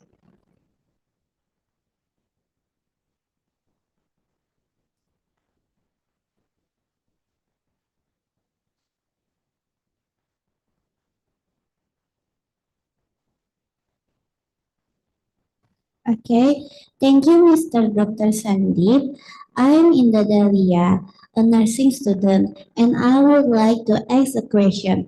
In the digital era, especially for us medical students like nursing, what is the best training for interdisciplinary practice in hospital? Thank you. Okay, thank you, Ms. Inda. Yes, when you starting, there should be a background that you should know why you want to choose a nursing profession. Without that, you are not studying nursing. So you can study other program. You can be a medical student, you can be a pharmacy student, but you choose nursing means you have a background that why you choosing. So there is a mind set up that you will serve the patient, and for that you are choosing because you like the profession. Then after background done, you are in course doing, so that time you are learning some new modules like anatomy, physiology. It's a basic subjects you know first, then only you can work in the hospital. So after 1 year you already get an information of the basic sciences of the human health and how the people can be approached. Then only you visit industry, then only you can get the training. Before that you cannot get the training, because if you go hospital without knowing anything, you cannot understand. So how the people is working, and if you why this is happening, like the cartoon I show you, that the patient when going to hospital asking in the reception, doctor also asking same question, X-ray technician also asking the same question, because their approach is different, because they are thinking on their aspect, but asking the same question. You feeling pain in right hand, then where? In the finger, which area, here or here? Then the X-ray technician will focus on here only. But doctor already checked. He also asked that finger, why you pain? But he checked on it is muscle pain or bone pain maybe. So for that he sent for diagnosing X-ray. And if X-ray is focusing on different part of the finger, then it cannot be get a good result. So he has to ask where is the pain, location exactly. Then only he can give the means training. So these anatomy and physiology basic subjects you have to know first in nursing, the basic biochemistry, physiology, etc. Then only you go for training in hospital. Then only interprofessional thinking can be coming. So training must be after getting some information, then go. And the final semester usually go for training. But of course, in first year, after first year, you can go a short visit. After second year also you can go for a short visit. But final industrial exposure training, that is more means fully in hospital-based clinical setting, that is after completing the all theory modules. Okay. All right. Thank you very much, Sir Sandeep. How about Indah Dahlia? Is there the answer cover your questions? Yes, Miss. Already clear? Okay. Yeah, thank you very much for Indah Dahlia for your questions. Thank Okay. you. Yeah. Okay, I think this is the end of this part because time is up. I will say thank you once again to Mr. Professor Dr. Santi Podara. Thank you for your time. Thank you for joining with us today, and we can make it other changes. And so before we end this part, we have a certificate to deliver from Medista Indonesia College. We'll give to the speaker and moderator. So this part will lead by the Master of Ceremony, Miss Aisyah. Okay, thank you so much to Miss Gia and Mr. Sandy Podar. Please wait for a moment because here is the certificate that we prepared for you. To Miss Leni Irmawati Sirait, we'll give the certificate to you. Please.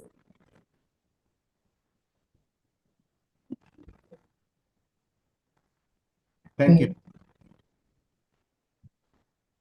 Okay. Everyone, please give a big applause to Mr. Professor Dr. Sandy Podar.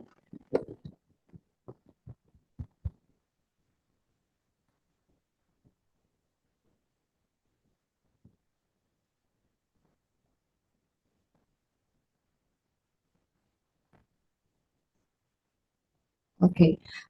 Sorry, I think once again, may we ask all the committee for Mrs. Dr. Leni Irmawati Sirait for giving this certificate to our speaker, Mr. Professor Dr. Sandy Podar.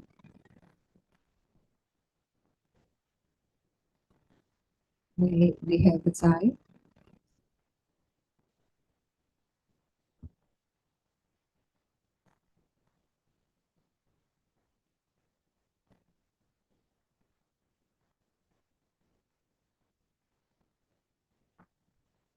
Okay, thank you so much to Professor Dr. Sandi Podar. Thank you. And the next certificate.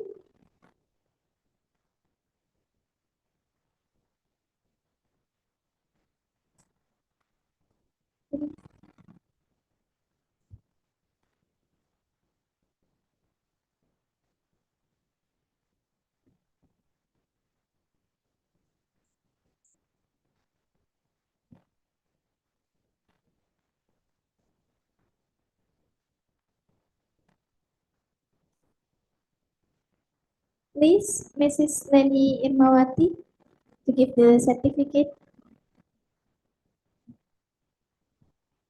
for Professor Dr. Sandi Podar. Okay. Sorry. We give you Dr. Sandeep certificate for this webinar international. Thank you very much for your attention, and we can kolaborasi institusi ya. Thank you for Dr. Thank you. Sandeep. Thank you, Dr. Leni. Yeah. Okay, I think give us applause all the participants, please. Thank you, all the participants, and Ms. Nars Gia, and of course the moderator, Ms. Aisha. Thank you, sir. Thank you. Okay. Next one is the certificate for our moderator, Ms. Nertigea M. SPKA. To Ms. Leni Irmawati, please give the certificate to Ms. Gea. Thank you.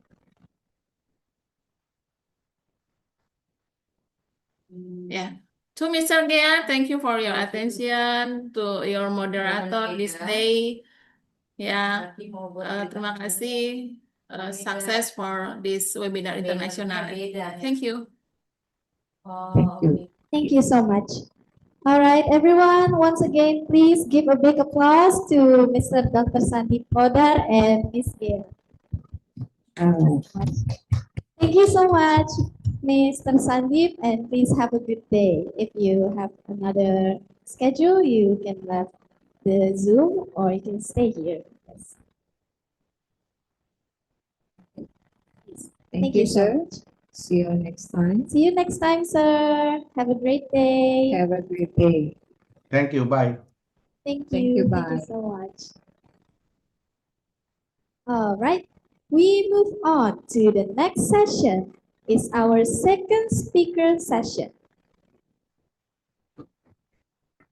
Will be led by our moderator, Ms. Gea. And let me introduce the second speaker, Ms. Suzuki Maho, RN MPH from Taizen Limited Liability Company, Saitama, Japan, with the topic Interprofessional Collaboration in Clinical Settings, Strategies for Effective Team-Based Care. All right, to Ms. Gea, are you ready? Of course, I'm ready. Yeah. Please lead the next session. The time is yours. Thank you.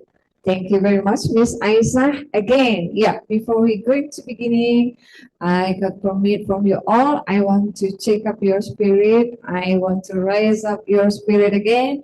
Please unmute all the speaker. We'll be doing some ice breaking again, all right? Okay. Listen to me. Hi, everyone. Hello, everyone. International Webinar of Health. Stikers Medistra Indonesia. Okay, the last one. Stikers Medistra Indonesia. Salam humanistik. All right. Give applause for all of us. Yeah. Thank you. Before we're going to begin, I want to say hello for our second speaker, to Mrs. Suzuki Maho. Hello, Miss. Are you here with us? Yeah. Good morning. Good morning. How are you today? Are you So far, so doing good? good. Okay. Welcome to Stikers Medistra Indonesia or Medistra Indonesia colleagues in this Jones virtual meeting. Okay, Miss, before we're going to begin, I would like to read your profile or your Chrome Vitaverse. Please share screen.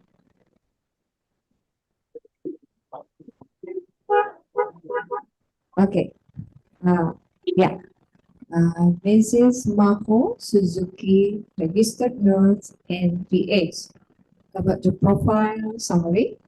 About 20 years experience working as health expert in developing countries with enough experience and human resource development program for children as a leader in Asian countries.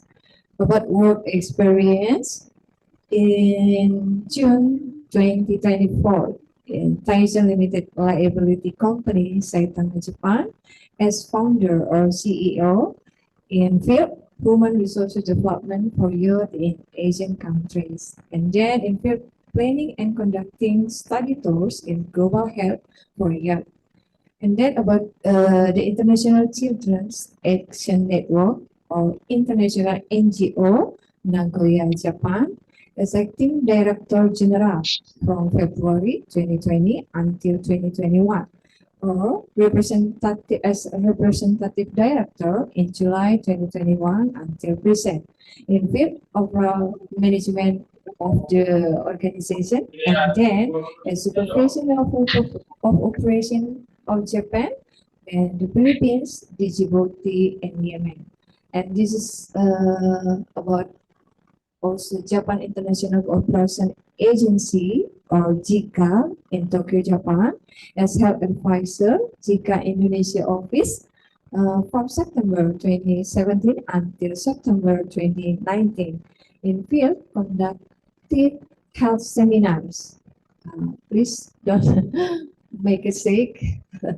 Okay, conducted seminars and orientation to about 200 JICA staff as well as Japanese experts, consultant. Yeah, and then in field health advisor JICA Ethiopia office in from August 2014 until August 2019. Participate as one of the task force members of the Ebola virus in Ethiopia, organized by the Ministry of Health.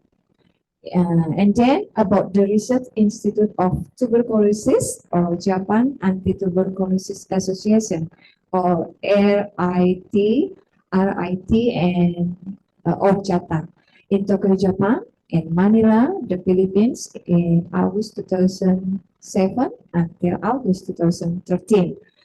Project as project manager or research fellow in Manila, the Philippines. And this is about the Association of Medical Doctors of Asia. It's called AMDA in Okayama, Japan. Yeah, as intern Quetta, Pakistan from January 2004 until June 2004. In field support Afghan refugee patients with medical support in basic health unit in UNHCR managed refugee camps in surrounding areas of Quetta, Pakistan.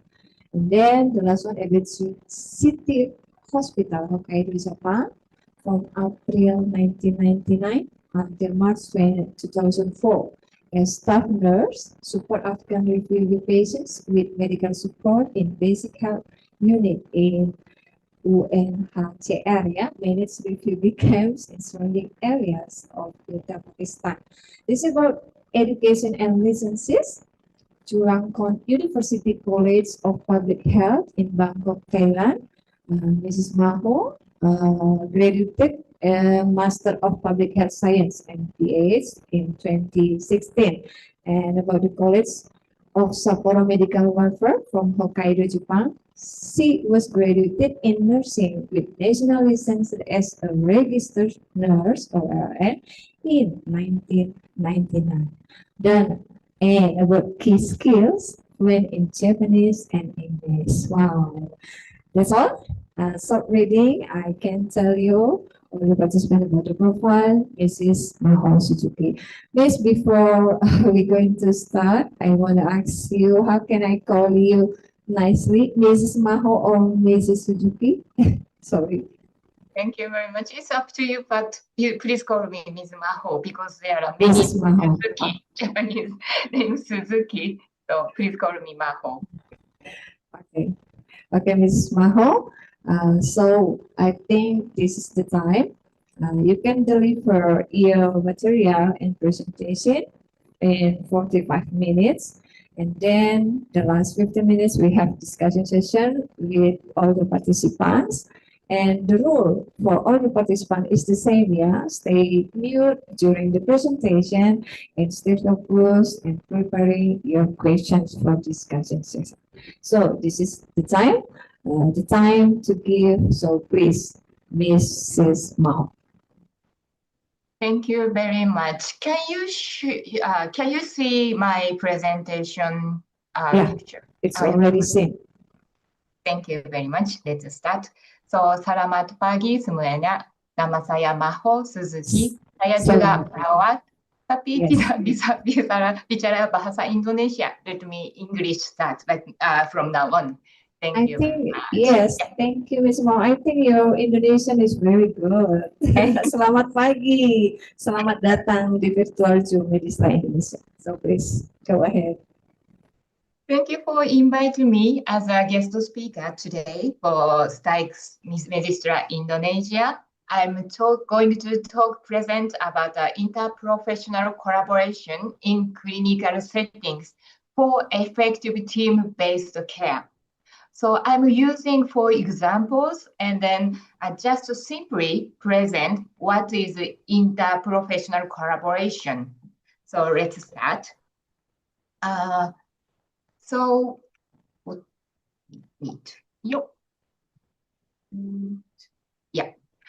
today's content is first introduce myself quickly because already introduced myself. So second, objectives. Third, what is interprofessional collaboration? And the fourth, who is involved? And the fifth, why interprofessional collaboration needed? And then 6 real-world examples, and then finally the summary. So it's already introduced myself, but briefly introduce my career. Started as a registered nurse in Japan, an acute care ward at General Hospital. And then after that, I worked in various developing countries, specialized in international health. It is known as global health or planetary health like now on.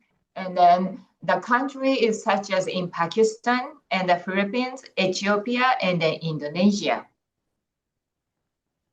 Today's objective is first to define interprofessional collaboration, and then second, key strategies for effective teamwork. And then third one is to understand its benefit and challenges. This is WHO definition. What is interprofessional collaboration? Interprofessional collaboration in healthcare occurs when multiple health workers from different professional backgrounds work together with patients, families, carers, and communities to deliver the high quality of care. I just attach translation in Bahasa under the English. If you like it, please read it. And then this is a question. Who involved? Who is a member of interprofessional? Only medical professionals or others? Let's think about a little. Of course, doctors, nurses, pharmacists, but anything else? This is the answer. Who is involved? The member is of interprofessionals. Of course, medical doctors, physicians, depends on their expertise. For example, pediatric or like sometimes orthopedics. It depends on the patient, but medical doctor is needed. And then registered nurses, pharmacists, physical therapists, occupational therapist, speech therapist, sometimes medical social worker, licensed or not licensed, and then caseworker, psychologist. It depends on the patient condition. And then, of course, family and patient themselves are involved. So medical interprofessional needed not only medical persons, but non-medical persons are also included. For example, non-medical professionals are sometimes insurance company. Of course, it depends on the patient, which insurance do they have. And then government, community volunteers, and the religious communities, etc. Because it depends on the country, it depends on who involved depends. For example, in Indonesia, also puskesmas or like posyandu are included, I think. Patients need a support in stages. For example, patient in a hospital or patient at hospital, it depends. Also, patient support different each stages. For example, now a patient in the hospital need admission, discharge assessment, and then daily update. For example, ADL, which the patient is each stage, which stage patient now is now. And then discharge day assessment, and then post-discharge collaborative team meeting. Nurses, doctors, physiotherapists, it depends. Sorry. This figure is not my own, I made it. It's WHO IP collaborative practice model is I show you. For patient support at each stage by the right expert. For example, a patient has speech disorder, a patient needs speech language pathologist. And then patient needs any rehabilitation, a patient needs a physiotherapist. This is just mute. Unmute. Sorry. This is Please yeah, go ahead. thank you. Thank you. This is just examples. This patient strongly wishes to return home. And then this is a patient information. Patient is age 82 and a male. And then he has a cerebrospinal disease, I mean, the brain damages. And then less hemiplegia, and then swallowing disorder he has. And then expected to be discharged after 1 month. So what kind of specialist support will he and then his family needed? Think about.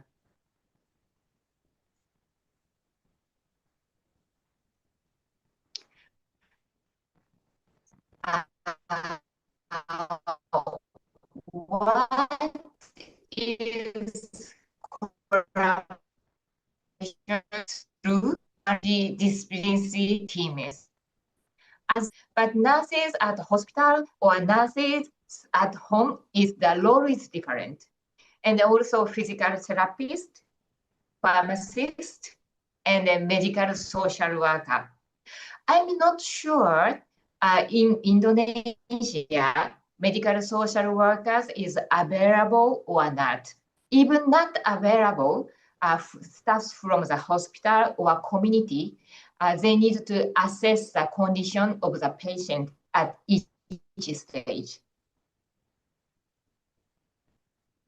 Oh, sorry.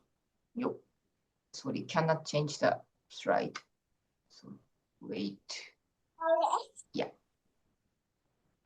Okay. So what is a collaboration through multidisciplinary teams is that there are many professionals, for example, physician, nurses, nurses at home, nurses at the hospital, nurses at home, physical therapist, speech therapist, pharmacist, medical social worker. It depends on the patient and then also family's situation. A physician, the role is to diagnose and treatment and then rehabilitation, planning, and the medication. And nurses in the hospital to support patient condition and then also the family's members. Not only for the patient, support needed for the family members. For example, how to take care of patient, eating, cleaning, and then like a rehabilitation. And nurses at home mainly to support on the patient's daily life, like a caregiver. And then physical therapist to support rehabilitation depends on the patient condition based on doctor's orders. And the speech therapist, for example, if in case patient has a language problems, to support a language training, and then also swallowing training to drinking to eating. And the pharmacists themselves not decided the medication, but under the order of doctors, management of the medications. And then medical social workers or volunteers to support the home care service and then to family support. Because sometimes or mainly families themselves not only for the family themselves to support the patient is sometimes difficult. So they need a support from the community or like a specialist, such as social workers.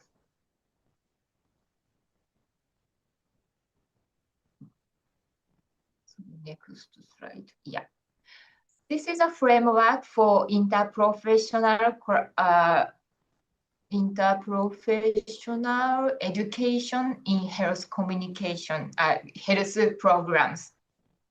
Attitudinal change is from exposure, mastery, and interprofessional communication. Just this is for examples for your reference. So we cannot change the slide. Yeah, thank you. Sorry. Sorry. Wait, sorry.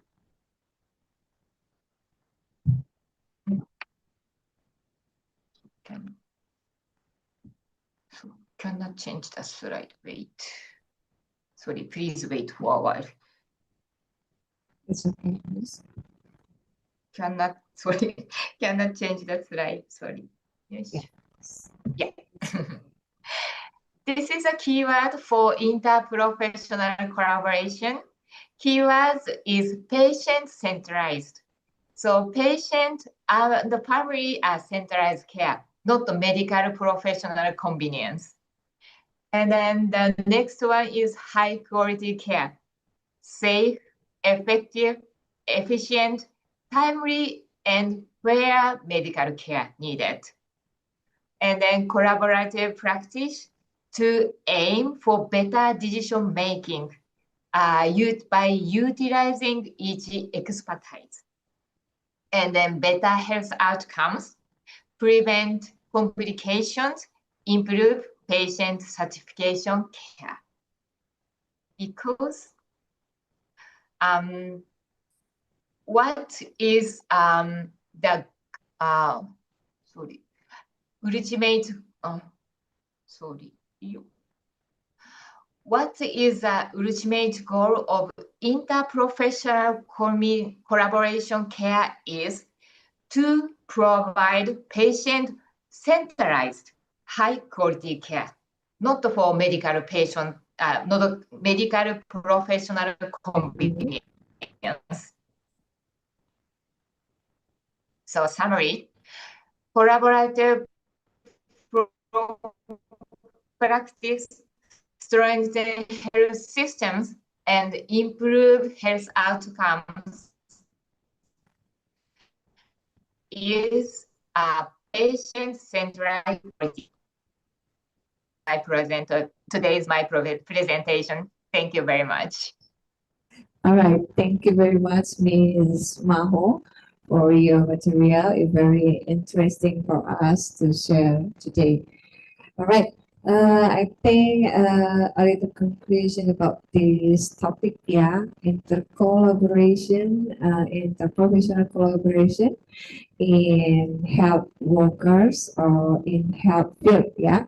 So I think me as a nurse, also as a nurse, but in educational field. So we need to know each other, how about the competence, about the knowledge, and we can try to synergy to make some collaborative practice, yeah, to make last goal, how to give the patient a high quality care, like that. Okay. The next is discussion session. So I will give the time to all the participants who wants to ask the questions. So this is the time. Please, all the participants, give the questions. You can write in this chat room using Indonesia or English language, or you can directly ask on this room Zoom by chat on the right side. Okay. I have one questioner here, Miss Indah Dahlia. Okay, you can ask directly. Please open your camera and then unmute.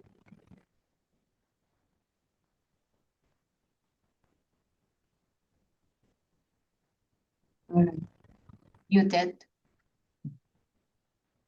Okay, thank you for sharing your knowledge. I'd like to ask about what are examples of interprofessional miscommunication that may occur in the hospital or how to prevent it? Thank you. Thank you. Sorry, how miscommunication hospital and what? Sorry. Please say once again. Okay, I will repeat. What are examples of interprofessional miscommunication that might occur in the hospital or how to prevent it? To avoid the miscommunication in a hospital occurred in the hospital. In the hospital. In the hospital. In the hospital. Yeah. Yes. How to avoid a miscommunication during how to make good communication within interprofessional. Yes, yes. Yes. How to make the effective communication between interprofessional collaboration in hospital, like doctor, nurses, pharmacists, nutritionists, maybe. For example, when we conducted with the patient, want to make some intervention. So how to make effectively communication? I think like this, Miss. Yeah, actually, it is difficult to completely avoid the miscommunication among the interprofessionals because each professional, each expert has their opinions. But what is important is to share the information within the professionals to have to make a communication aggressively and then to have a meeting regularly and then to share the patient information. This is just simple, but it's difficult. Yeah. All right. Is that okay? Thank you, Mrs. Maho. Is it clear, Miss Indah? Yeah, that was very helpful. Thank you so much. Okay, this is the students. Yeah, this is difficult. This is the student colleagues of Medistra Indonesia. I know why she asked about the communication effectively because it's one of our vision and mission of nursing department program here is therapeutic communication. So And then one more additional information to observe the patient, him or themselves is really important. To carefully, to observe the patient carefully. Yes. Is also important. Yeah, very important to do the use. Yeah, yes. Okay. Thank you very much. And then the other participant can make the questions. Anyone? Hello, everyone. Are you still there? Hi, everyone. Hi, everyone. Are you craving for lunch right now? Wow. They'll leave us. Okay, one more question, I guess. Maybe every people were starving here, yeah. Hello? Anyone to deliver the questions again? No? Okay, maybe while waiting for the other question, I guess I have a question for you, Ms. Maho. Yes, please. Thank you. I want to ask a question. My background is pediatric nursing. I want to ask about that's about you mentioned in your material about discharge planning or the program that we have do while the patient will be going home gitu ya. So I want to ask you, if we have the children patient, of course it will be accompanied with their parents. So what we have intention to do while they before they go home. What's the point? What's the important thing that we have to do to them in discipline before they go home? Like that. Sorry, come again. The patient. Disciplining, it means I think the preparing before they going home. It's like if in Indonesia, in our hospital, in our practicing hospital, that's full or that can stay discharge planning. So we have to prepare like a special program to the patient before they go home. It's like maybe we preparing like rehabilitation or something about medication or something related to their illness. Gitu. What is the important part we have to do based on your experience? Oh, I mean, training is like a rehabilitation or? Yeah. Yes. The patient currently now patient at the hospital and then go back to home. Yeah. And then if we are a nurse, but we do in intercooperative with other profession like that. To kind of the rehabilitation, patient needs a rehabilitation at the hospital and then go back home. Going home. But before we going home, we will make them going home, but we have to prepare something. I see. Disciplining. So what is important part we have to do? As a nurses, I am a nurse, and then to take care of the patient at the hospital now, and then a patient is going to go back home, and then what kind of the support patient needed by the nurse? Yeah, I think it sounds like that. It sounds like that. Different Thank you very sentences much. here to say, but the meaning is the same. All right. Yeah. Yeah, of course, it depends on the patient's condition. The patient, the evaluation for the ADL, the patient can eat themselves or like move by themselves, can go to the toilet by themselves. It depends on. But what the most important thing is, as I told you, to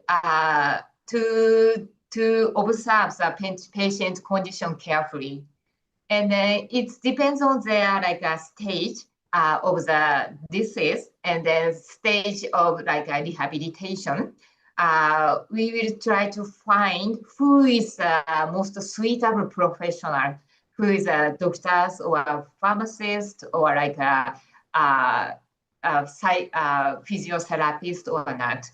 And then the nurses is always close to the patient at the hospital. And then we really well know the patient condition. So it's like nurses centralized to support the patient at the hospital, and then organize the professionals and then send to the patient in order to patient comfortably stay at home with a professional. This is, I think, the role of nurses. Can you understand? Yeah. Okay. All right. Thank you very much, Ms. Maho, for sharing. Okay. I will ask once again to all the participants. If you have questions, I still have 5 minutes left. Come on. We are still waiting here. Come on. Don't be shy. This is the chance for you all. Anyone? Enough? I think today I just present just a simple role of the nurses and what is an interprofessional. I hope all of you are already understand. Yes, Miss. I think we are here is already very clear, yeah, about your sharing, because you have delivered very slow and clear, and I think they already understand all the material. Okay, if there are no questions again here and no anyone to ask, okay, I think this is the end of part. Yeah. I want to say thank you very much to Mrs. Maho Suzuki for your time and for sharing with us today. We can meet each other in other opportunity maybe. Yeah. And arigatou gozaimasu. Okay. Before we're really going to end, Mrs. Maho, we have a certificate here to deliver to speaker and moderator. So this part I will give back to our Master of Ceremony, Ms. Aiza. Okay, thank you so much to Ms. Suzuki Maho and Ms. Gea. And to Ms. Rotwa Suryani, please give the certificate to our second speaker, to Ms. Suzuki Maho, and our moderator, Ms. Gea.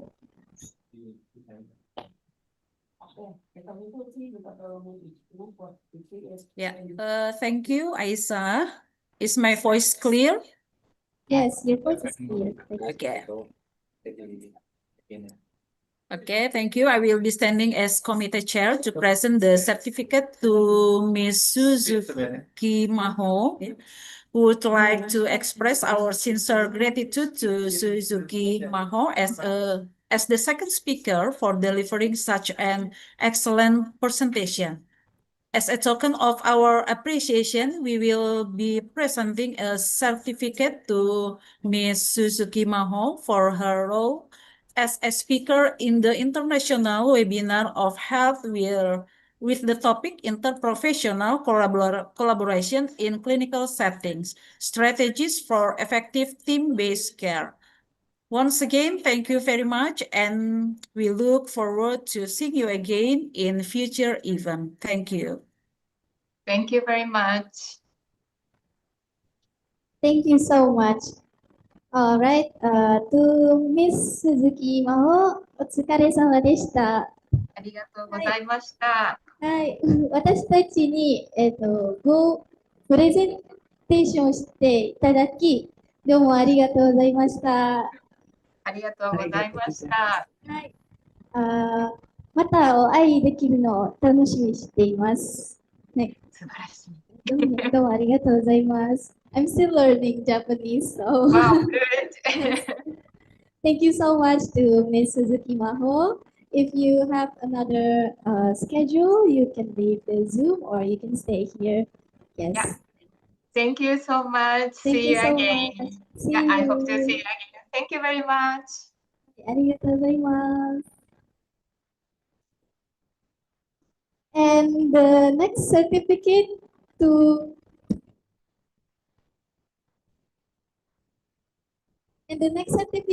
the moderator, Miss Gea.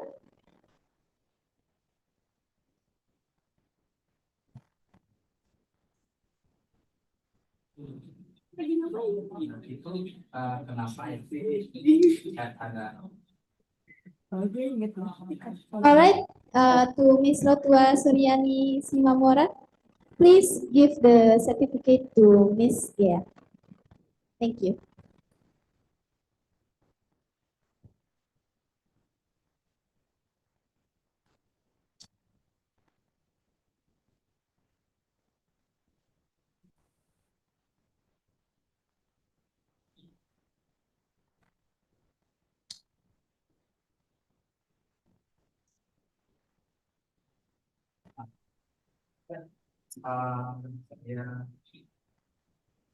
Okay, thank you, Aisa. Is my voice clear too? Okay. Yes, your voice is clear. Thank you. For this time, yeah, as a committee chair to present the certificate to Miss Gea, yeah, we'd like to express our sincere gratitude to Miss Gea today as a moderator, yeah. And maybe you have shared the certificate? Okay, yes. Okay. Once again, thank you very much, and we look forward to seeing you again in future events. Thank you, Miss Gea. Good luck. Yeah, thank you very much, Miss. All right. Thank you very much, everyone. Please give a big applause to our second speaker, Ms. Suzuki Maho, and our moderator, Ms. Gea. Okay, ladies and gentlemen, we will now take a brief break, 10 minutes break to give everyone a moment to rest and refresh. Okay, the break will last for 10 minutes, as I say, and will be over in 10:52, yes, from now. Okay, we kindly ask all participants to rejoin the session on time at 10:52 and with the next presentation and discussions. Thank you, and please enjoy your break. Oh, and please, all participants, stay in this room because we will continue in 10 minutes. Thank you.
Okay.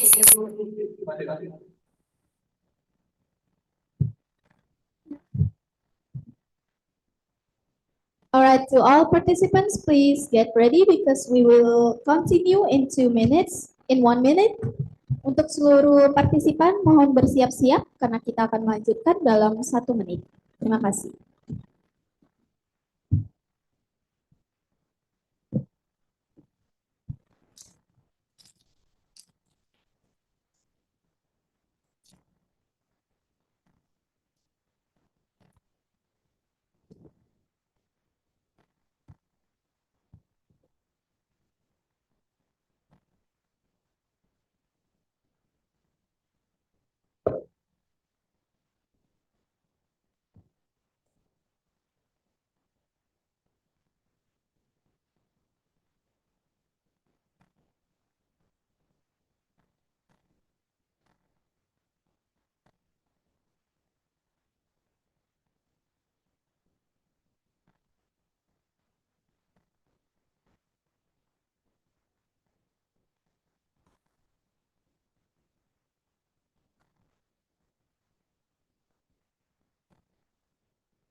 All right.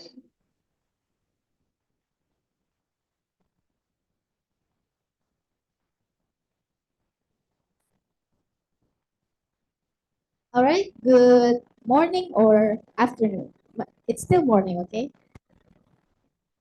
Good morning, everyone. Are you still here with us? I'm here. Okay, thank you to Ms. Riani. Okay, we will continue our event today. But before that, I would like to do a little ice breaking to lit up the situation, okay? If I say Stikes Medistra Indonesia, you say happy birthday. Okay, happy birthday Stikes Medistra Indonesia. If I say Stikes Medistra Indonesia, you say happy birthday Stikes Medistra Indonesia. Okay, you guys get it? Okay, okay, we can start now, okay? You can unmute your microphone. We already allowed the participants to unmute the microphone. Yes. Okay. Okay. If I say, once again, I will explain once again. If I say Stikes Medistra Indonesia, you say happy birthday, okay? All right. All right, let's begin. Stikes Medistra Indonesia, Happy birthday. Happy Indonesia. Okay, once again, one more, okay? Wait, okay, Stikes Medistra Indonesia. Happy birthday. Okay, thank you so much. You guys are still fire up. What is it? Menyala. In Menyala. Indonesia. Yes, that's All right. right. We will move on to our next session, and that is our third speaker session. May I welcome our third speaker, Miss Veronica F. Marahayu, M.Pharm, from Pharmacist Lecturer of Stikes Medistra Indonesia, with the topic, Development of Pharmaceutical Preparations in an Effort to Improve the Quality of Life of Patients based on evidence-based pharmacy. And to our moderator, Ms. Neti Yunika Christina Gia, are you ready? Of course, very ready. All right. To Ms. Gia, the time is yours. Thank you. All right. Thank you very much, Miss Aisa, for giving me this part. I will take over again. So, good morning. Good morning. The spirit is much good morning, even it is already afternoon. Okay. Good afternoon, all the participants. Still spirit up. Okay. Yeah. This is the third topic. I want to say hello first to Miss Veronica. Hello, Miss Veronica Rahayu. How are you today? Are you hear my voice clearly? Hey, Miss, I'm good. I hear your voice, Miss. Okay, all right. Before we're going to begin, let me read your profile first, Mrs. Veronica. And operator, please help to share screen.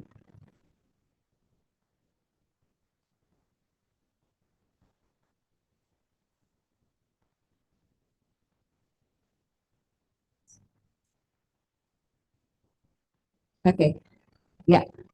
Miss Veronica F. Rahayu, she was a Magister of Pharmacy and a lecturer of Pharmaceutical Technology in Department of Pharmacy.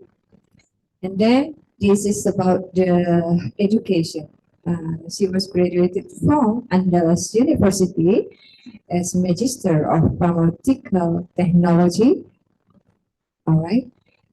From 2018 until 2020. And about the skill, she was good in management skill, she was good in critical thinking, and she was good and she was a quick learner. Okay, this is about the experience. As pharmacist assistant from 2015 until 2016, and then as a lecturer at Stikas Prima Indonesia from 2021 until 2022, and then the lecturer at Stikas Medistra Indonesia until present from 2022. And about the major field, pharmaceutical theory and practical, and then tablet manufacturing theory and practical, and then liquid and semi-solid pharmaceutical technology theory and practical, and then statistic, biopharmaceutical theory and practical, and then pharmacokinetic theory and practical, pharmaceutical chemistry theory and practical, and cosmetology. Wow, it's a great profile. Yeah? And then this is about the scientific paper and book. Scroll up, please. I think the operator is already starving. Okay. There's so many scientific paper and book has made it by our speaker. And then you can see one by one. Yeah, this is all about the pharmacies, about the formulation, about the analyze, about maybe it is about the something about the chemical, yeah, in medical science. Okay, that's all. I think I can read short reading to deliver about the profile our speaker today. Yeah. About the rule, it's still the same. Ms. Veronica can deliver the presentation in 45 minutes, and then in 15 minutes later, we have discussion session. And also about the rule for all the participants, also the same, yeah.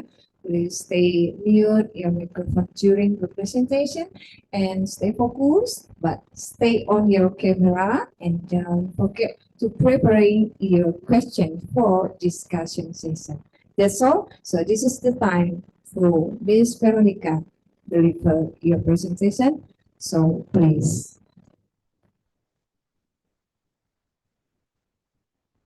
Yes, thank you very much, Gia.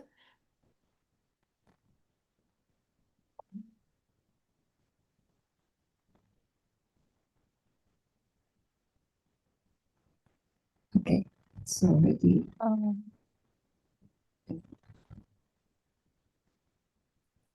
Sorry, is my voice clear? Yes, Miss, your voice is clear. Yeah, sorry. Can you see my presentation? Yes, Okay. we can see you and the presentation is clearly in screen. Good afternoon, everyone. Thank you so much for having me. Let me introduce myself. I'm Veronica F. Marahayu, Pharmacy Selector of Stikes Medistra Indonesia. This webinar is designed to spring boot for discussion. In my presentation, I will focus on development of pharmaceutical preparation in an effort to improve the quality of life of patients based on evidence-based pharmaceuticals.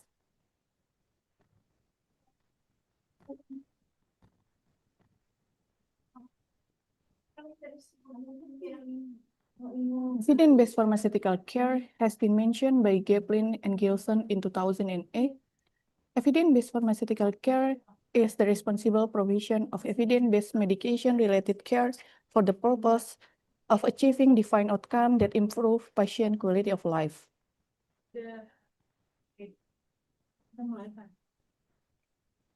Evidence-based pharmaceutical care involves the application of the current best up-to-date pharmacy research to provide effective pharmaceutical service to patients.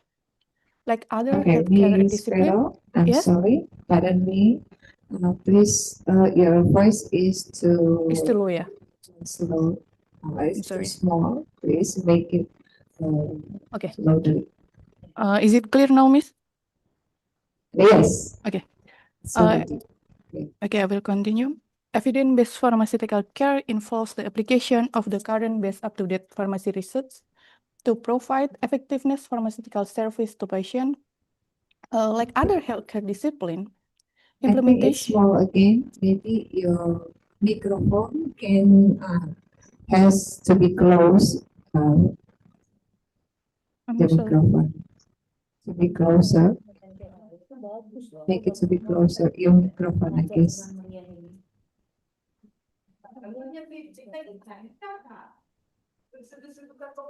Is it clear now, Miss? Yes, it's already clear. Okay, I will continue. I'm sorry. Implementation of the evidence-based pharmaceutical care mainly involves four sequentially steps. The first, framing a clear question based on clinical problem. And the second, searching for relevant evidence in the literature. And third, critically appraising the validity of contemporary research.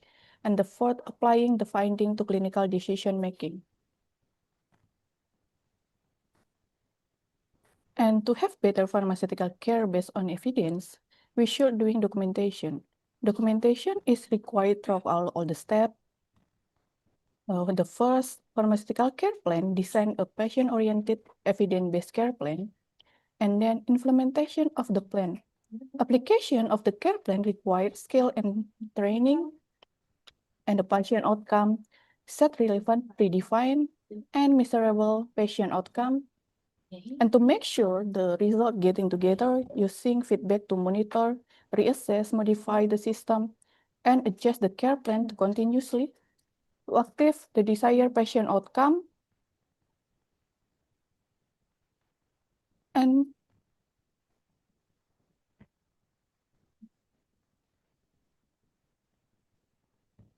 as any other healthcare discipline, to be effective, pharmaceutical care needs to be evidence-based practice that is systematic, well-organized, and updated.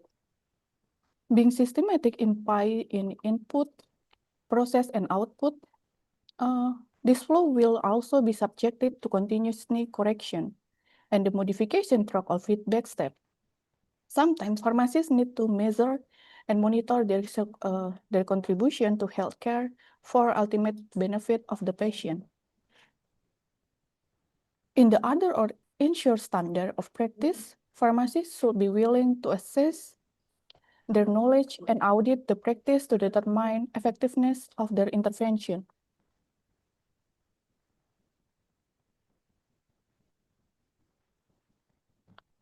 The accountability of health profession for the action is another major issue in the healthcare profession. In the traditional relationship between the doctor as prescriber and pharmacy as dispenser, the prescriber was accountable for the result of pharmacotherapy. But the situation is changing in rapidly evolving health system. The practice of pharmaceutical care assumes the pharmacist to be responsible for the patient under their care. And society will not only accept that assumption, but hold in the profession to it. The big challenges is we need to be there because pharmaceutical care stipulates that all practitioners should assume responsibility for the outcome of drug therapy their patient.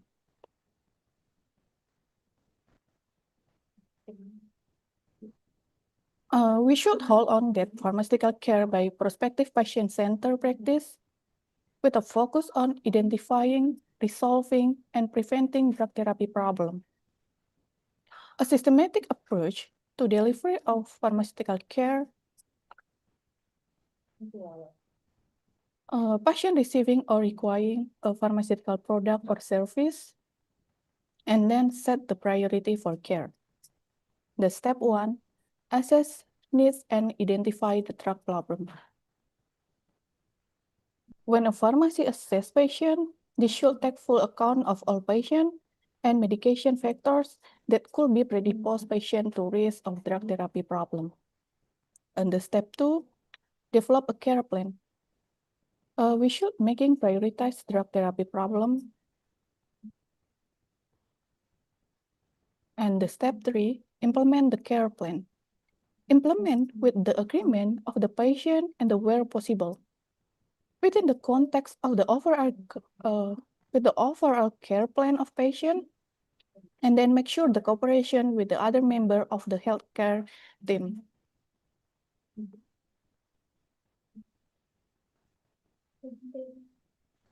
Step 4, monitor and review the care plan. Actual outcomes are evaluated in the relation to the therapeutic objective to determine whatever drug therapy problem have been.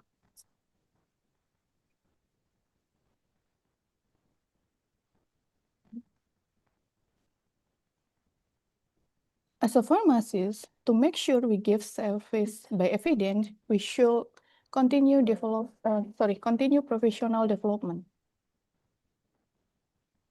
Continued professional development is not the same as continuing education, and isn't an indicating of the number of hours spent attending to lectures or courses. It requires a positive attitude towards lifelong learning and involve a learning activity that contribute to improve the competency and practice of pharmacy. The principal pharmacy should have the cycle of lifelong learning. We know that circumstances has been changed a lot, so recognize the knowledge gap. If we know the gap of knowledge, with the knowledge gap, make a plan what and how to learn, and then identify and access resources, and rethink again how to learn, integrate, and apply knowledge, and to make sure that everything on the line we should doing evaluate in every progress. In the end, to know have a pharmaceutical care developed by evidence, making good impact, better, safer, and have minor risks, we can do reflect on experience.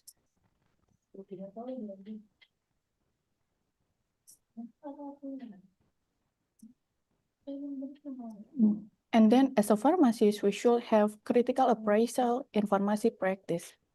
And to do it, we can use some tools or device like reference book, Drugompedia, National Medicine List, Essential Medicine and Treatment Guideline, drug formularies, drug bulletin, medical journal, drug information center, and then computerized information and the pharmaceutical industry.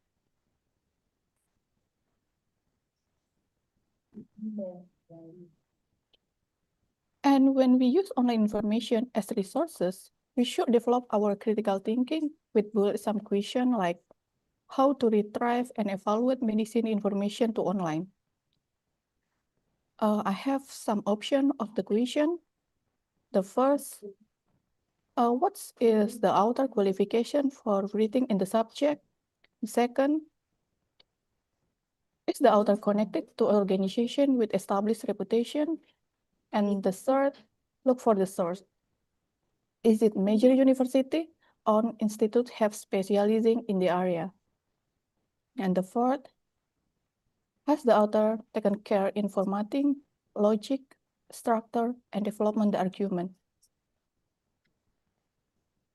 Is it published a reputable website and has been peer reviewed before?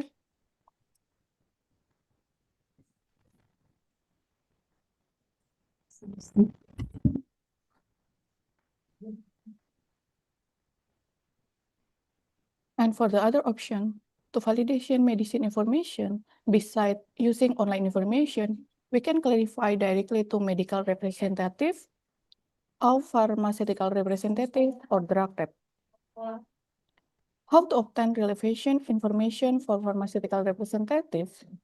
First thing first, see the rep. Only by appointment, determine the purpose of the visit in advance and confine the interview to the specific purpose. When you're meeting with the drug rep, you should take charge of the interview. Don't hear out rehearsed sales routine, but ask specific questions, especially about the adverse drug reaction and the therapeutic value of the product. And then request independent published evidence from reputable peer-reviewed journal.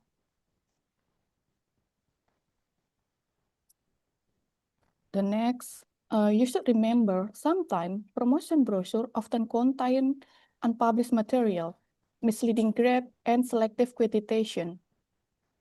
The pharmacists need to appraise them so as to be able to deal with prescribers who have been influenced by graphic and claims. And then ignore anecdotal evidence, such the fact that medical celebrity or major institution is prescribing or using the product. The next step, request evidence by using step analysis. Always remember the principle, safety, tolerability, efficacy, and price. Safety first.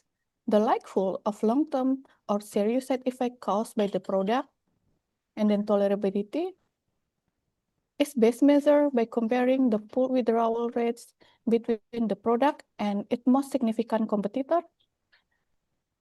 And efficacy, the most relevant dimension is how the product compares with your current favorite.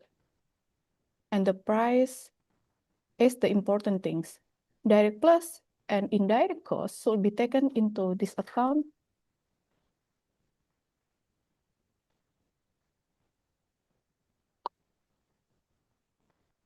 And ask for the copy of paper of any clinical trial used to support company argument. Like evaluate the evidence strongly, paying particularly attention to the power, like a sample size, and methodological quality and clinical trial, and use of to surrogated endpoint. And then don't accept theoretical argument in the product without direct evidence and they translate into clinical benefit. Bear in mind that negative papers are unlikely to be quoted or referenced in the promotional literature or mentioned by the rep. And the important thing, we should do independent search for the literature.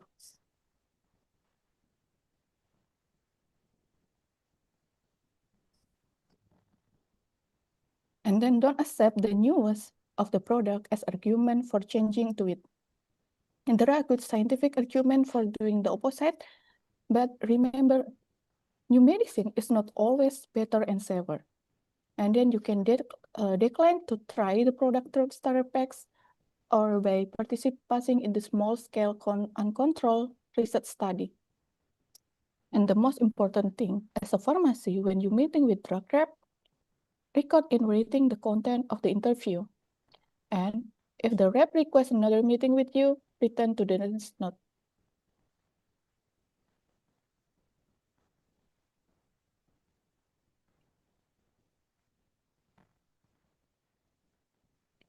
And when you are confident with all of the evidence you gather, and you already using some medicine for therapy option, using evidence to develop standard treatment guideline and essential medicine list. We have two options. The first one, list of common disease and complaint, and then treatment choice based on the best evidence and agreement with patient. And list of essential medicine, make a formulary manual, and remember do training, supervision, treatment monitoring, and peer review. The outcome is patient care and adherence to treatment.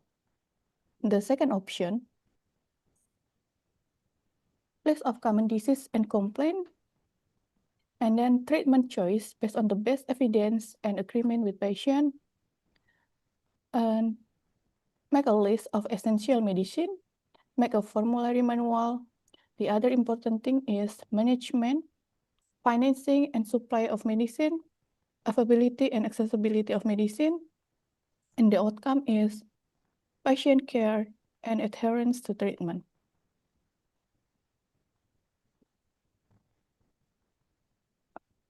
The technique of critical appraisal of pharmacoeconomic outline above are now used to identify the most appropriate treatment modality for a particular condition under the profiling circumstances.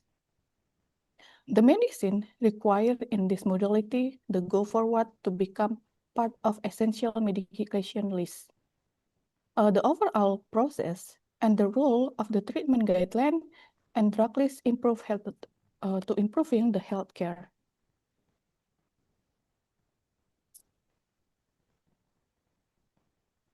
Okay, thank you for listening my presentation. I appreciate your time and attention. I will hand it back to moderator. All right. Thank you very much, Ms. Veronica, to deliver your presentation.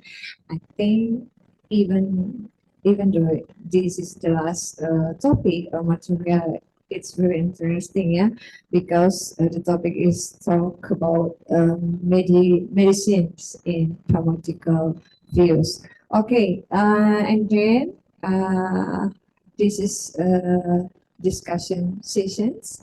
I'll give the time to all the participants who wants to ask or deliver the questions. Once again, you can write in this chat room or you can ask directly by turn on the raise hand emoticon. So please, we are waiting. Anyone wants to ask some questions? Okay, all right. While waiting the question from all the participants, I think I want makes questions for Ms. Veronica. Yeah, I've got permission because I'm a moderator. It's okay, yeah.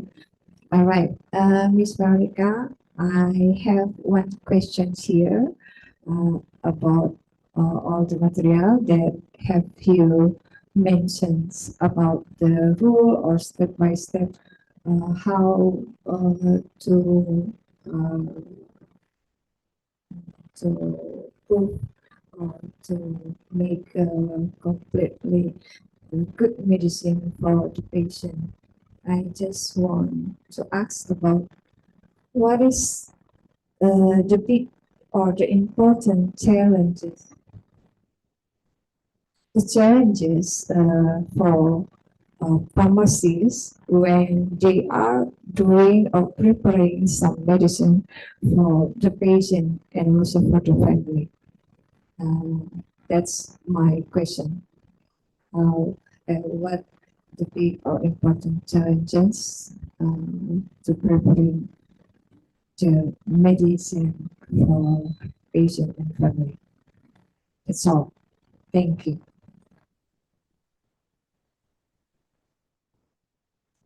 Okay, I think it's already have another question here. Waiting for the rest time, yeah. Ms. Vera, are you going to answer directly or we were waiting until 3 participants to ask the question? When we collect some question First, Miss. Okay. Okay. I want to. Okay. I'll read again. Okay. Okay, it's better to Indonesian language ya. Pertanyaan saya adalah apa yang merupakan tantangan terberat, terbesar, atau tantangan yang paling penting ketika seorang farmasi mempersiapkan atau menyediakan obat yang baik, yang benar, yang tepat ketika memberikan pelayanan obat-obat tersebut kepada pasien dan keluarga.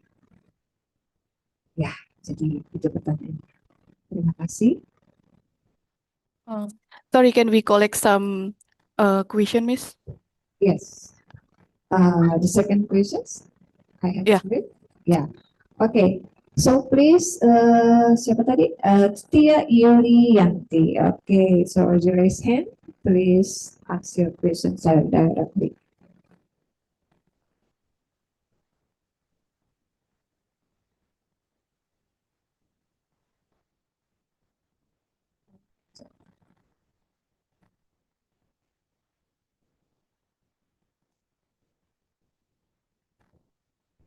Okay, Tia Yulianti. You can read, you can ask, you can say your questions directly. Baik Ibu, sebelumnya perkenalkan saya Tia Yulianti.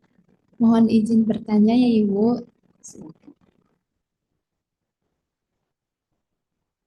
Di dalam era digital, bagaimana cara membedakan antara informasi medis yang terpercaya dan misinformasi yang tersebar luas secara online? Terima kasih. Oke. Apakah pertanyaan sudah direkognisi? Yang kedua ya, Miss. Okay. Okay, I think the last questions is still okay. We will receive the last question for this for first session, yeah, because we still have times here. Anyone? Anyone again want to deliver the questions? So please, you can chat in this room. And for the last session, you can deliver your questions in Indonesia. So please. Anyone? One questions left for one session, yeah? Okay, please. Anyone? Mrs. Ariani?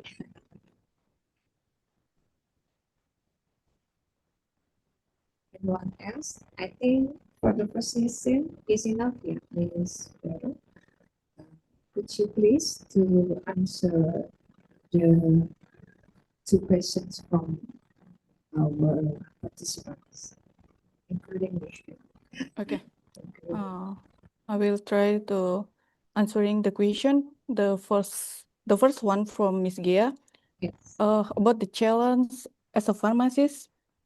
Most challenging as a pharmacist, we should taking care of pharmaceutical care because the activity include medication dispensing, providing drug information, patient counseling and drug monitoring, parenteral nutrition and preparation, adverse drug reaction monitoring, and medication consultation, and then how to control the drug protocol with a guideline development, and then practicing this activity to evidence-based to approach will be improve the quality of provide of service. And to make sure pharmacists need training and support to develop, improve their practical about skill to provide comprehensive pharmaceutical care. That's it for me, Miss Gia. Okay. Yeah, it was clear. Thank you, Miss Veronica. Dan untuk pertanyaan selanjutnya, Tia Yulianti, tadi ditanyakan di era digital, bagaimana kita mengurangi adanya misinformasi dari penyebaran obat. Soalnya di sini saya tadi sudah menjelaskan sedikit, saya coba buka kembali untuk di sini. Ketika kita menggunakan media online sebagai informasi, kita harus pahami bahwa tidak semua yang ada di online itu bisa kita terapkan.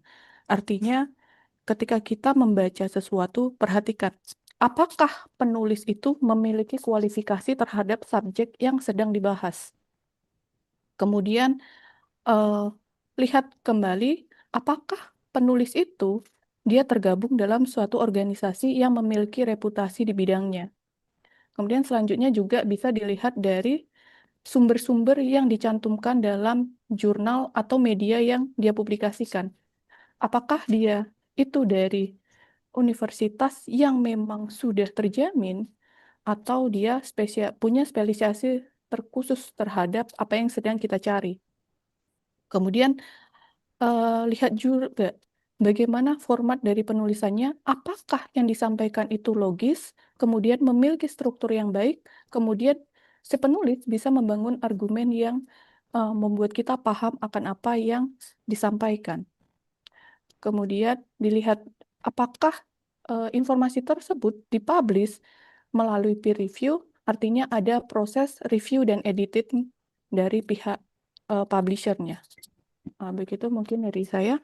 Untuk Tia.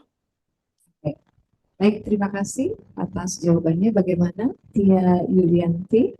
Is it clear? Apakah pertanyaan sudah mengcover pertanyaan kamu? Apakah jawaban sudah mengcover pertanyaan kamu? Sudah cukup jelas? Oke. Baik, terima kasih. Oke, the last time, the last chance, anyone want to ask again? Excuse me? All right. Please come from. I want to ask, but before that, to Miss Veronica, thank you so much for the presentation. And I'm Aisha Dela. I want to ask you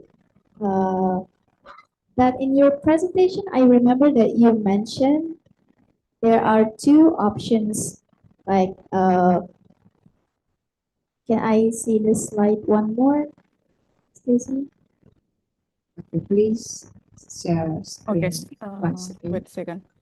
May I see? Okay, thank you so much. Wait, that yes, this one.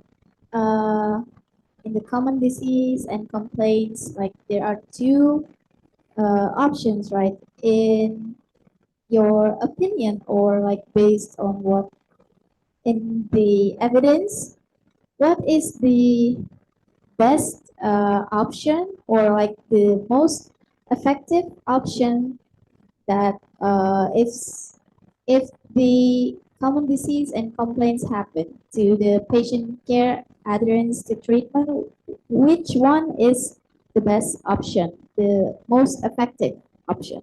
Thank you. Pardon me, Miss Isa, can you make once again? Please mention again. Okay, I will repeat the questions once again. That you mentioned that two options, and I wanted to ask to the patient's care and adherent patient's care, which one is the most effective options in when complaints or like diseases happen? Thank you.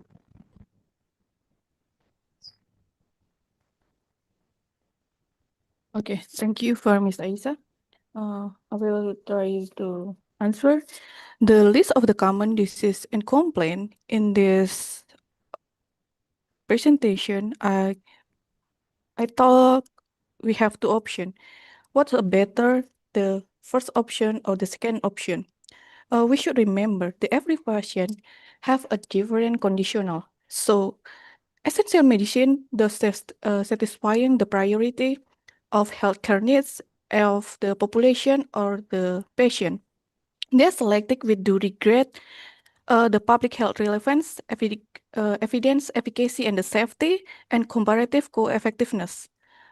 You should remember we need essential medicine to intend to available within some context on functional health system. And the implementation is all about the concept, and essential medicine integrate flexible and adaptable to many different situations like which medicine are regret and essential remain national and responsibility. Okay, jadi And that's what is more effectively Okay. important. Thank you so much for the answer. It's helpful. Thank you so much, Miss Veronica. You're welcome. Right. Once again, thank you very much to all the participants who has given the questions for this part, our last session or our last topic. And I think this is the end of this part because time is up. Thank you very much to our speaker, Ms. Veronica, who has delivered the presentation. I think the next is giving the certificate will be led by Miss Aisa. Please. All right, to Miss Veronica, please don't leave the Zoom yet because this is the certificate that we prepared for you. To Miss Rotwa Suryani, please give the certificate to Miss Veronica. Thank you. Okay, thank you, Aisha. Once again, I will give a certificate to Miss Veronica F. Ma as the third speaker for delivering such an outstanding presentation. As a token of our appreciation, we will be awarding a certificate to Miss Veronica F. Ma for her role as a speaker in International Webinar of Health with the topic focused on the development and pharmaceutical formulation aimed at improving patient quality of life through the application of evidence-based pharmacy principles. Once again, thank you very much, and we look forward to seeing you again in future events. Thank you, Ms. Veronica F. All right, thank you so much to Miss Rotwa Suryani for giving the certificate. And once again, I want to thank you to Miss Veronica F. Marahayu and Farm for delivering such a inspiring and really important presentation for us all in this webinar. And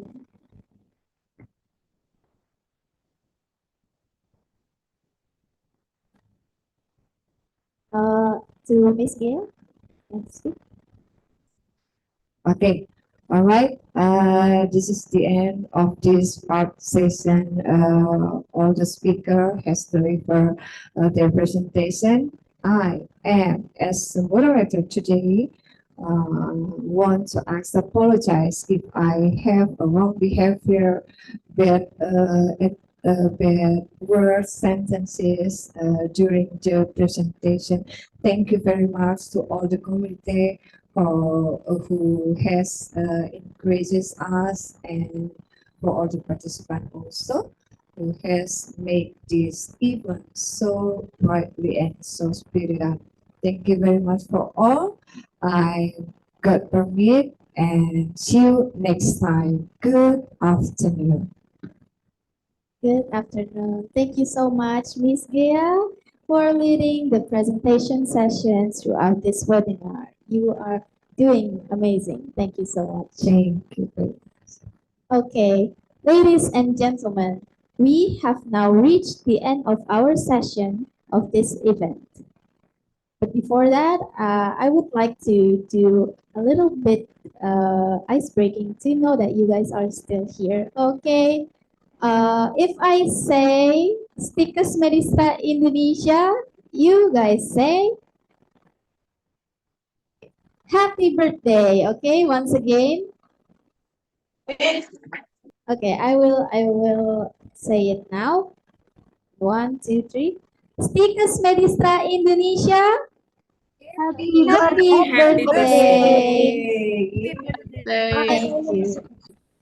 All right, thank you so much, guys. You guys are doing amazing. We will do the closing, but please, after the closing, do not leave the Zoom yet because we will do some trend TikTok in behalf of our in Stickers Medisa Indonesia's birthday. So we will do TikTok velocity. Do you guys know that? Yeah.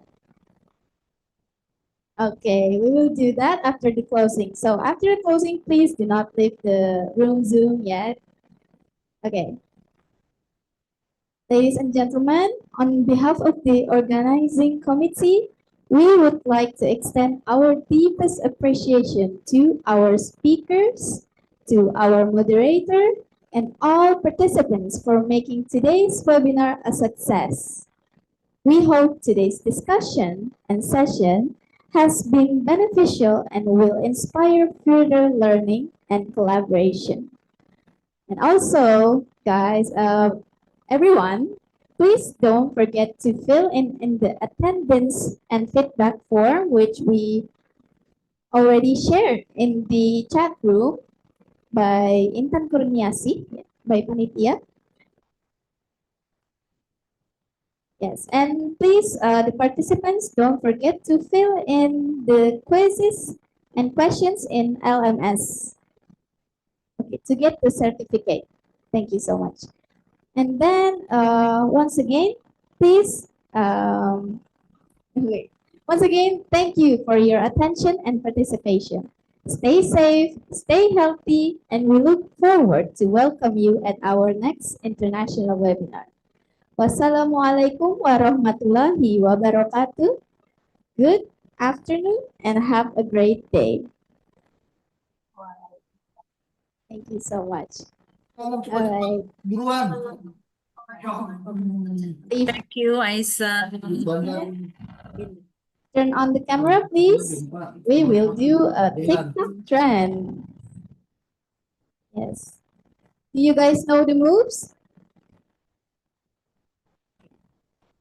It's like this. You shake your hand and your shoulders, left and right, like that. We're doing together, okay?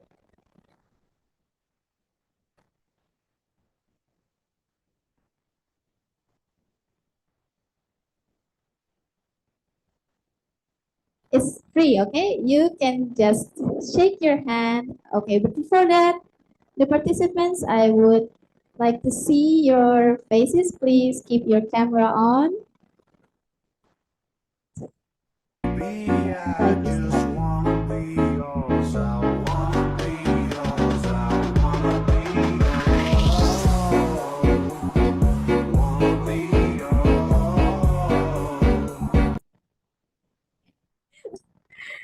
Okay, thank you so much.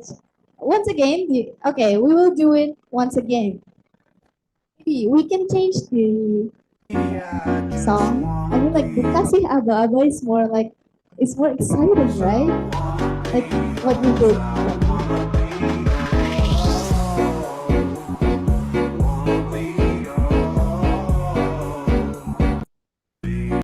Okay. Okay, we will change the song with a different song, okay? Are you guys still here? Come on, let's move with us.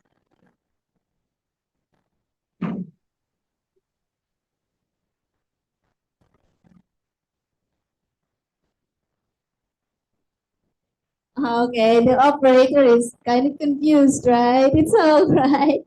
Okay, I think it's enough, guys. I think it's enough for the doing the TikTok trend. All right, and once again, I want to thank you for all the participants for joining to our webinar. Let's meet one day, someday at the future, and we will look forward for you to attend our other webinar. Thank you so much. See you. Wassalamualaikum warahmatullahi wabarakatuh.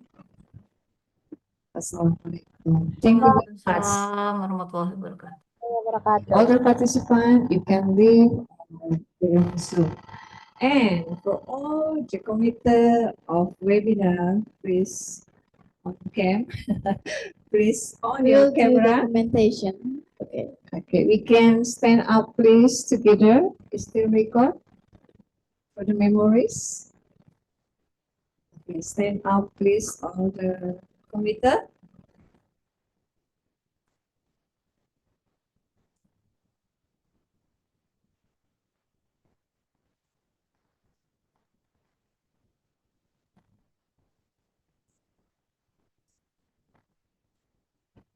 Okay, we will take a picture. We will take documentation. Oh. Everyone, please open your camera. Kita akan ada sesi dokumentasi.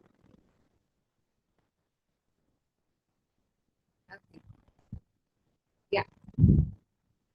Yeah. This is the last part of this event. I want to say as a representative or representative of all of the Committee of International Webinar of Health. Thank you for being success this event today. So, give us some applause. Yay! Thank you very much. Thank you very much. Where's your voice? Thank you very much. You are so good.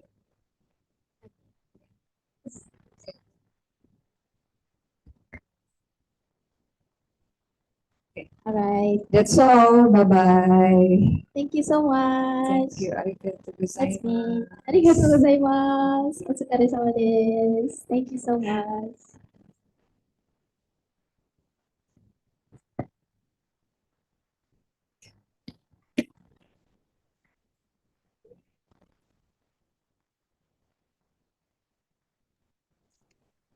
Yeah,